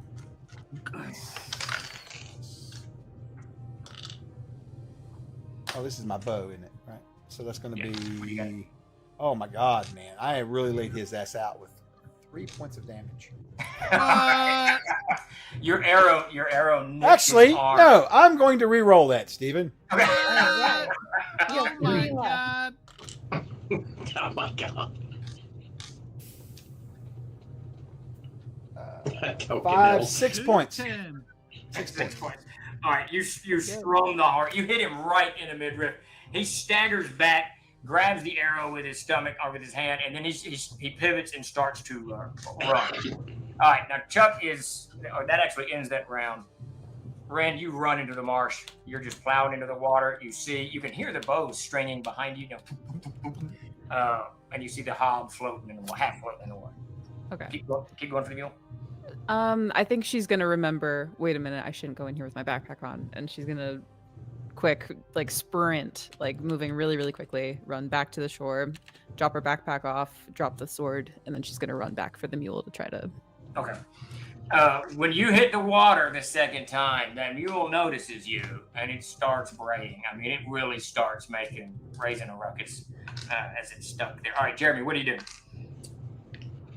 Everything's dead in the wash. You can hear Ren splashing in the water. You don't know where the ranger is. Is McGowan still thrashing this corpse?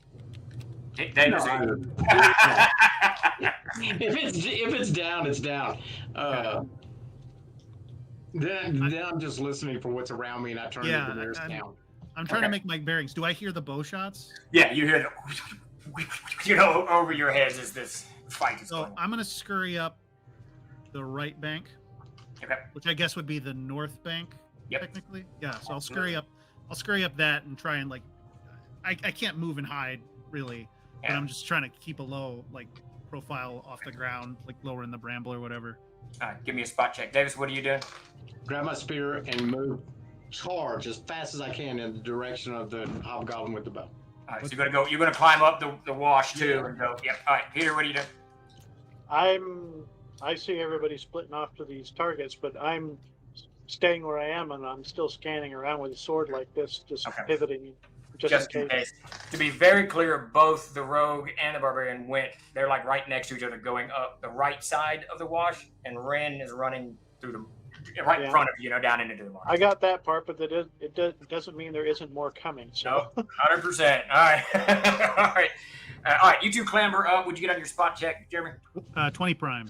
All right, you spot this hob. He's kind of staggered back. You can see an arrow stuck into him, and he's pivoting to run. You can't take a shot, obviously. You climbed across the bank, but next round you can decide what you want to do. Davis, give me a spot check. Chuck, what are you going to do? I'm going to continue my battle. Natural 20. You also spot the hob with the bow. All right, Chuck. There he is. You're at what kind of bow are you using? Just a standard longbow at this point. It's just semi-automatic. So you got 100 feet, I think, is your Yeah, standard bow. so for regular short bows, it's 60 feet. For long, it's 100. 100 feet. Aha! So you said it was 30. Oh. Well, it was then. Your bow has actually grown a little bit. It leveled up. I will say this. I said this in session 1 or whatever. I don't know what your character's gonna do. I don't know what your equipment does. If you leave it up to me, I'll decide for you. It will barely be. It's about 6 feet. I'm going to cast Finger of Death at the hobgoblins. Steve. It's sweet. That's crazy. All right, take your shot, Chuck. Oh, how many powers to rerolls make have I his got head left, explode. Grace? You have 3 rerolls left. Man, you guys are using rerolls. I'm gonna use it. I'm gonna use it. It was a pretty shitty roll. It wasn't a one. The well runneth deep. Yeah, I've got like it 4. I runneth think, dry. so. Ah, that's Everyone has more been like so it. generous. Look, I rolled like a 1, a 4, a 1, a 6, and a 1. All right, so, and I'm shooting it like next to Davis's fucking head. I'm like, no, I'm not. No, I can't. No. So 14 total. All right, that does not hit him. Your arrow lands next to him.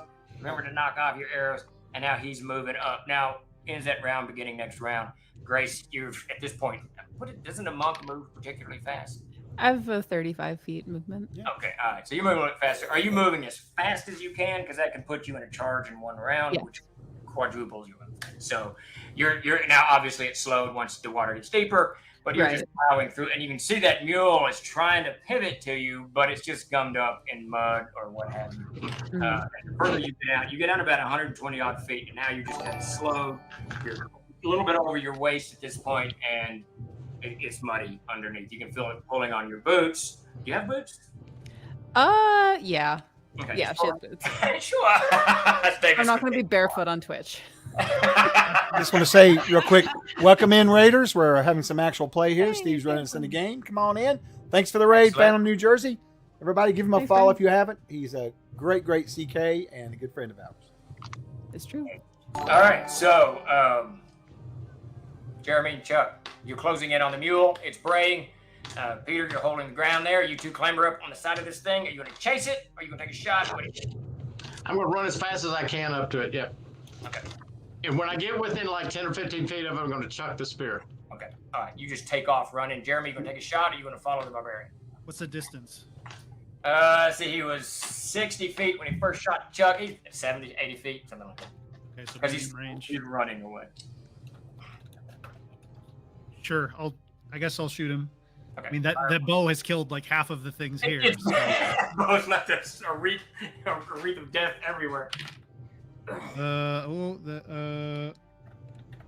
Okay, that's a 15 to hit I did. for 6 damage. I believe that kills him. Yeah, all right. As he's running, an arrow strikes him in the back. He staggers forward, Davis. You can see him staggers forward for a few feet, topples over, and hits the ground. All right, I go up and make sure it's dead. It's not. When you go up, it rolls over. It's got an arrow in its hand, and it slashes. Give me an initiative. Oh, shit. What? I knew it. Brotherly love. 8. You got it. All right. As he's just got an arrow. He's going to try to slash or stab you with it. Hack away. 16. I have the spear too. Yeah, So and you're going to get a +5 because he's prone. I got like 2. So that's 21. How can he parry with an arrow? Like, If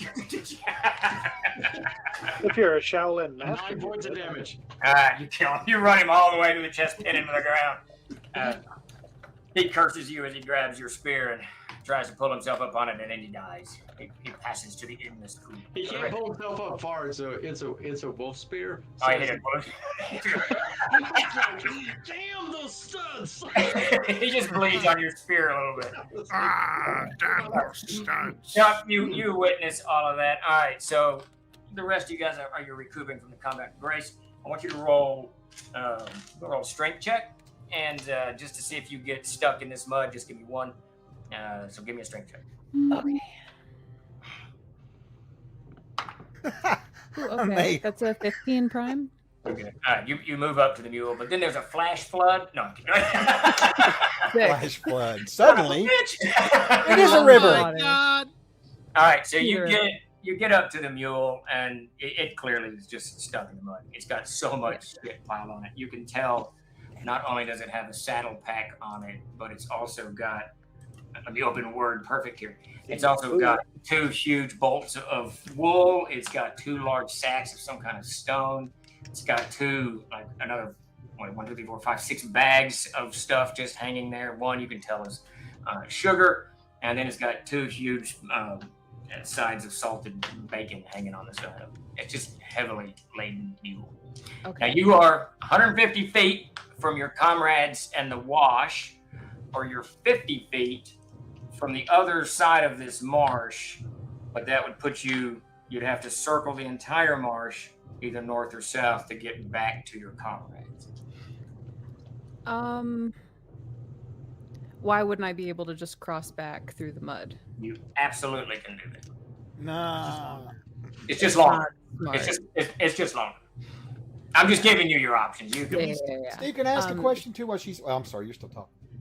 She's gonna call out to everybody, "Hey, give me a hand down here."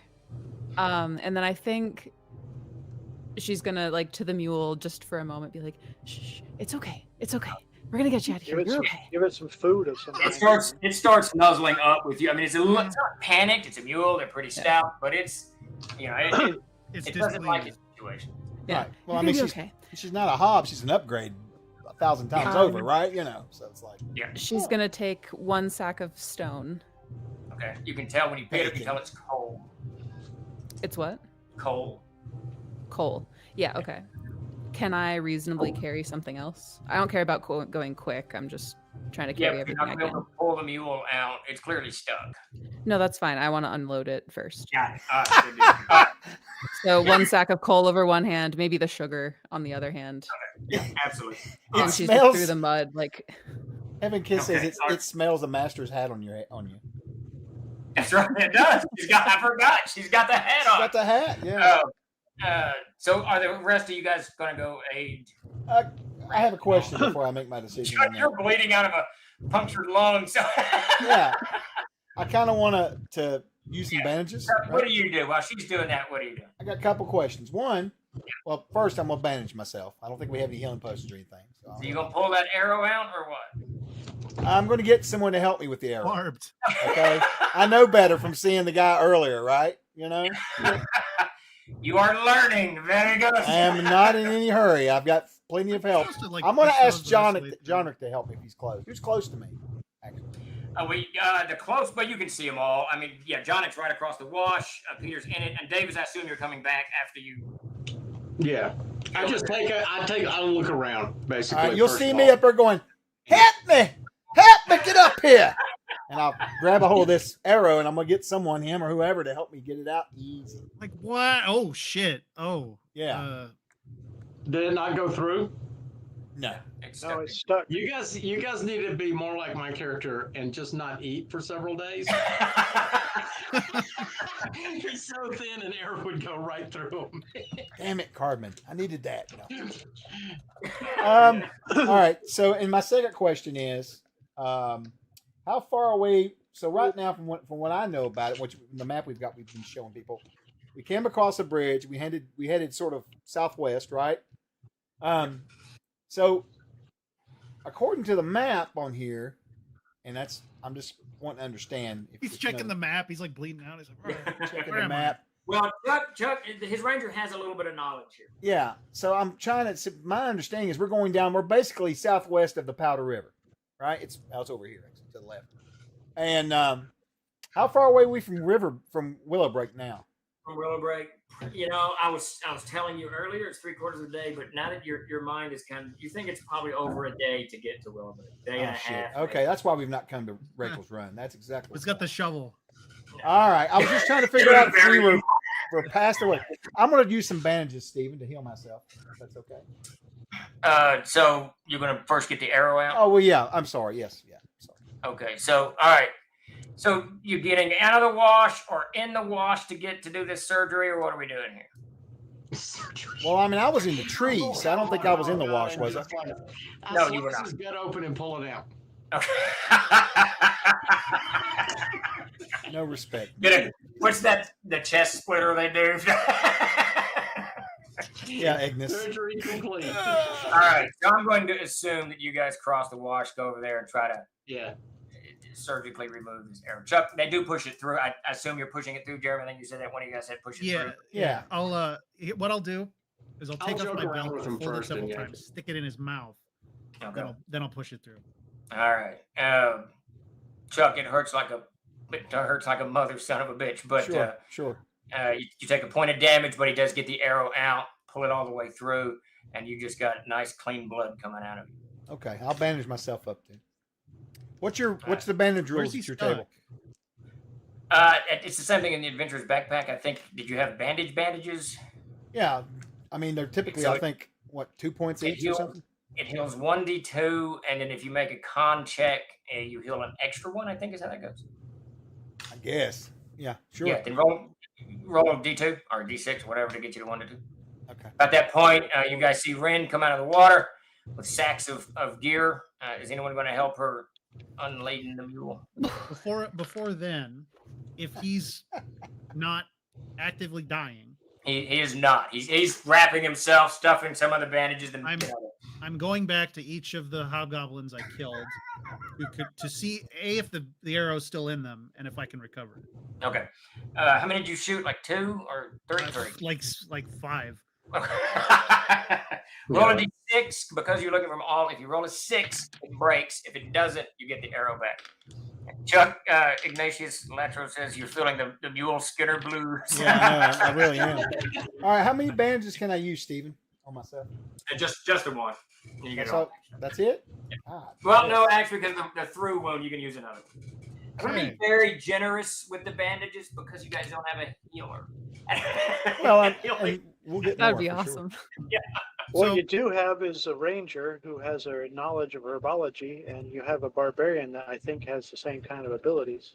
So Don't think you they could do. do. You could Doesn't do technically first aid, extend the probably. healing. Yeah, but it doesn't think the healing or whatever. Yeah. You All could right. do a first aid at least. So Yeah, you can definitely. There's first aid kits. There's a medical kit. There's all kinds of stuff that you can do to cover class. That's one of the strengths of Castles and Crusades when we design these sections. So many players don't want to have clerics, or they're like Davis and they played a cleric and he sewed his mouth shut as penance to his god so that he couldn't cast any spells until he was 3rd level. So the party had no healing. So I began developing, we brought this into Castles and Crusades, different ways to heal the party. I'm going to tell you right now, if my character dies, whoever had the idea of a cleric assassin, I am so playing a cleric assassin. do it.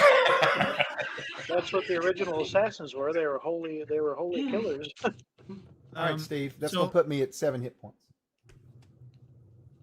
Okay. All right. Pretty good. As I'm collecting these arrows, I'm looking them over. Do they have like halfway decent equipment, or is it? The equipment, the armor is just a hodgepodge of shit. Now you probably could put it together and use it just like they're doing. There's one good small iron shield, but the weapons are decent. The weapons are decently maintained and whatnot. So you could get a couple of swords out of this battle lines. Yeah, we definitely want them to scavenge everything we can off of them. Is Particularly, anyone, Grace, you're on your second trip. Yes, all right. Yeah, she's going back into the red. Yeah. Well, yeah, fine. We'll fucking, That can wait. It's fine. She's not gonna look at all this. What are you doing? She's got muscles. She's fine. I come up to the water. And I'm like, wow, watching you work is making me thirsty. What the hell?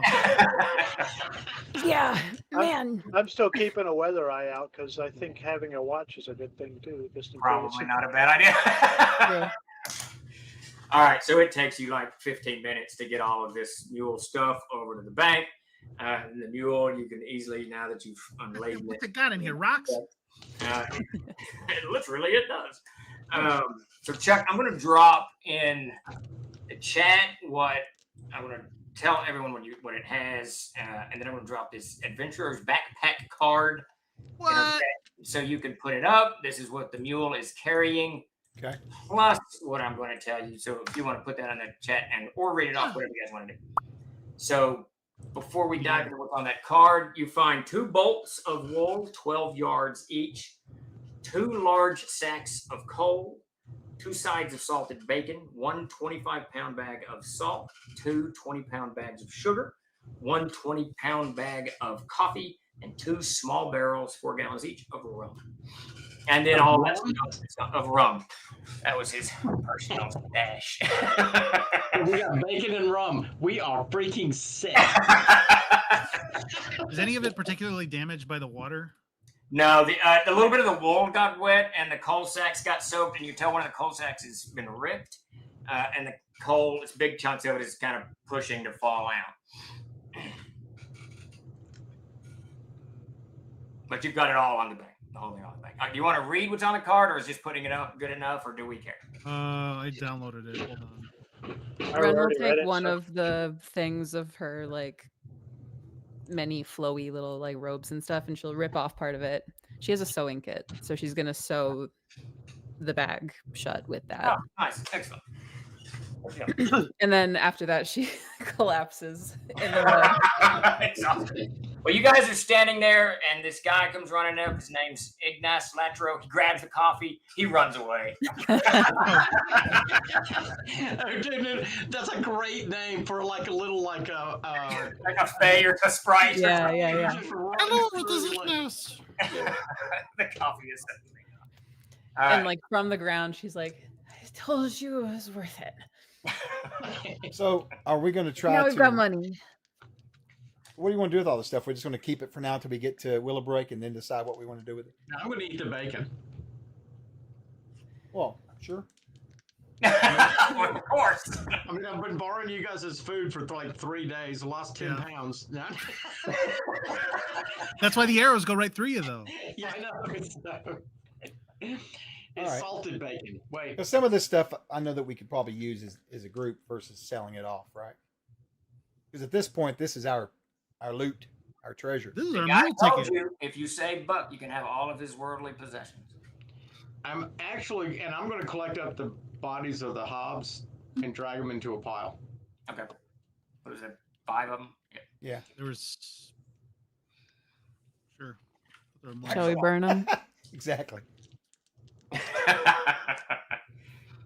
Should we burn them or just leave them for Let's food just leave for- them. I'd rather not attract more hobs.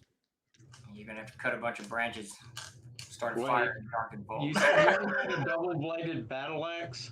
It's double-bladed battle axe, a couple of swords, and a composite bow. I'll take the battle axe. I'll take the bow. Gladly. 'Cause those things are expensive. I I'll got take real your shit. ears. Anybody You want are. this nice shield? What'd you say, No need for it. Rand? I take their ears. You cut their ears off? Yeah, I take their ears. Nice. Let's go Oh, that's for cool. Rocky Mountain stores or You something. can We turn may- them into a listen, guild for a bounty. We may run across a village that'll pay us for them. Some people will pay you for ears off of humanoids like that. You I can heard use them as somewhere a that people do that. disguise. Just so that Use them as a if you disguise. you guys would be aware of this. There's no so hobs are kind of unnatural to the world of air. They were brought over here by the goddess Inzaya long, long ago. Yeah. And there are no friends of the hobgoblins. The goblins detest hobgoblins. The orcs, gnolls, humans, everybody hates hobgoblins. Because Hobgoblins they're are fucking oppressors. cool. They're oppressors, though, bro. Oppressors. Yeah, they're highly militant. They're highly organized. They're very lawful. They're very capable. They show no mercy. Blah blah blah blah. Insert evil. There you go. What do you Like, all what- think? what- Should we make a camp here and stay here the night, or should we head back to the bridge? How Oh, long have this we is got for the till? bride. Go back to. Yeah, I'm We not going to went- stay near these. Yeah, we went a You don't good want to ways stay from in the a marsh. bridge. No. Yeah, so we either need to push through the other side and camp, or we need to return back to the bridge. Which I think the bridge is probably a good bit away, isn't it, Stephen? Probably half an hour. Probably only a mile and a half, 2 miles, something like that. Oh, that's all. Yeah, you did not go that deep into the woods. Oh, let's return then. Take That's you a good about. idea, Ren. It take Yeah. you about 30 minutes to walk that. Yeah. All right, Well, She hold holds on. herself up from the ground. First, how far is it to get out of the I'm swamp? going to stand up in defense of hobgoblins. They are not Technically- dangerous. Chuck, you're not actually in the marsh. The wash is dry ground, Right. and you've brought everything into the wash and the mule, pile the hobs here. So you're like 30 feet from where the water line begins, and a mile and a half, maybe 2 miles from where Toll of Stander is lying. His last resting place. Right, I understand that, but maybe we need to look. How far would it take us to get out of this and then get to where we can camp? Because it may behoove us just to keep going. Actually, We can camp anywhere. 'Cause you Well, said it it's depends going on to where be. you're going. This wash is not going to Willowbreak. No, I know it's not. We Let's need to just go go back. to the- We need to go back east towards the Powder River. It's 2 miles to the corpse, and then we just go due south. Yeah. Out for like a day. So we're not Let's getting there. just, Today. let's just go a mile away from here and just like camp. Okay. I think Just we're a all a mile. little weary from So that whole affair. I want to be very clear. You guys are going to go into the Darkenfold, out of the wash to camp. We're going Going back to the where the bridge. bridge is where You're they going back to the bridge. Okay. Where All Paul's right. water is. All right. So start moving back up. Grace, I want you to roll a wisdom check. I guess you guys are leading the mule. You repack the mule and all that bullshit. Yeah. She's It's a leaving. little bit before dark when you start heading back, but as you're moving back, Grace, give me a wisdom. Okay. Look up. So someone mentioned about the Norse using body parts for trophies. Yeah, you do some research into which body parts were used for what from everybody. Grace, what did you get? Do I add my level to this? Add everything you got. Okay, so that's a 19 secondary. So you move back, and a good 30 minutes later, you guys, and now without the ranger tracking, you guys are moving, at a good clip up through this, and the wash is solid dirt, nothing's impeding you. But when you get back almost to the bridge, you can hear the river, you can smell, the flies and everything that's already gathering. That tree that you struck earlier with your hook blade, it looks like the roots have moved.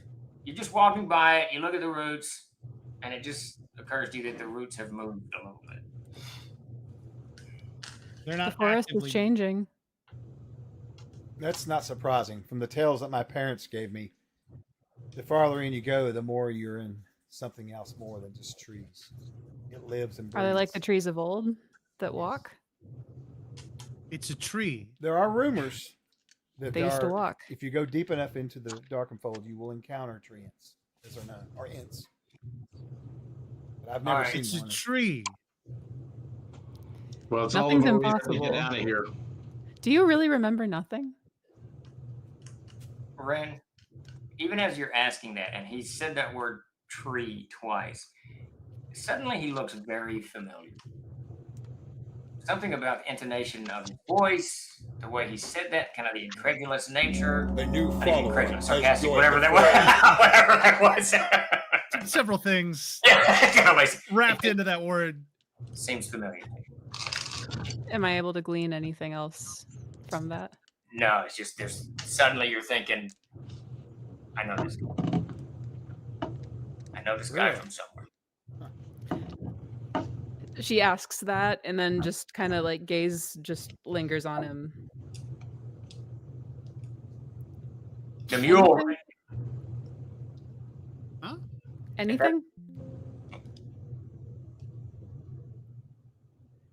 No, not really. I don't think I'm from Elm though, because nobody there knew me. So Grace, the mule is nudging you. I'll kind of like turn to it. Yeah. We'll find it. We'll figure it out. Kind of like absentmindedly. he thinks she's talking about the tree. And he's like,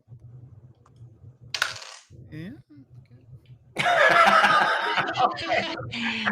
Okay, I look at both of them in this interaction. I'm just like, time to get out of these woods. Yeah, I'm just kind of giving a look and looking over at you and saying, let's go. All right, you guys pull up onto the road there. You can see even before you get to the tree, you scatter a bunch of crows. Together, they're obviously picking at Tolo Standard's corpse. This is where we're going to stop as you guys get back up onto the road to Willowbreak. And next week we will begin the final trek that brings you to the town of Willowbreak. That was very good. Grace, can you give us a rundown of what we have left?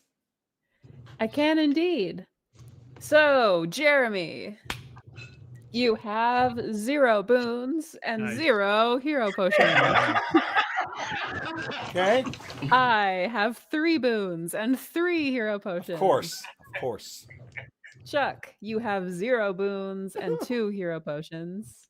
Peter, you have 1 boon and 4 hero potions. Davis, you have 2 boons and 1 hero potion.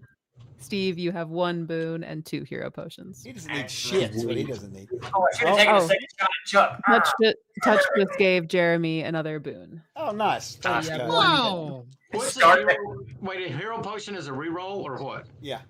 A hero Oh, potion and- is a reroll. A boon is a +1 to a roll. And I I have a should've said proposal for the castle keeper. What's that? When someone spends 500 biddies or uses a sub to get a reroll, they can instead get a healing potion. Okay. We're not going to do a potion, but they can do a type of heal. It'll be the ranger or the barbarian, as Peter was hinting at, finds an herb or something. We'll do something like that. But they just have to give the 500 biddies or whatever for Adrenaline. a It'll healing. still be. I will still allow the character to be healed, but it's not going to be like a healing potion hanging from a tree. Right. Well, no, this is just so we It's can call it first in the aid, chat you know there. anything So I don't about have herbology. like. DM Chris gives Jeremy another +1. So you have We're going to two weave, rooms. Chuck. We're going to weave that into the story. So if someone buys a healing potion, Yeah, that's a good idea. Yeah. Okay. I like that.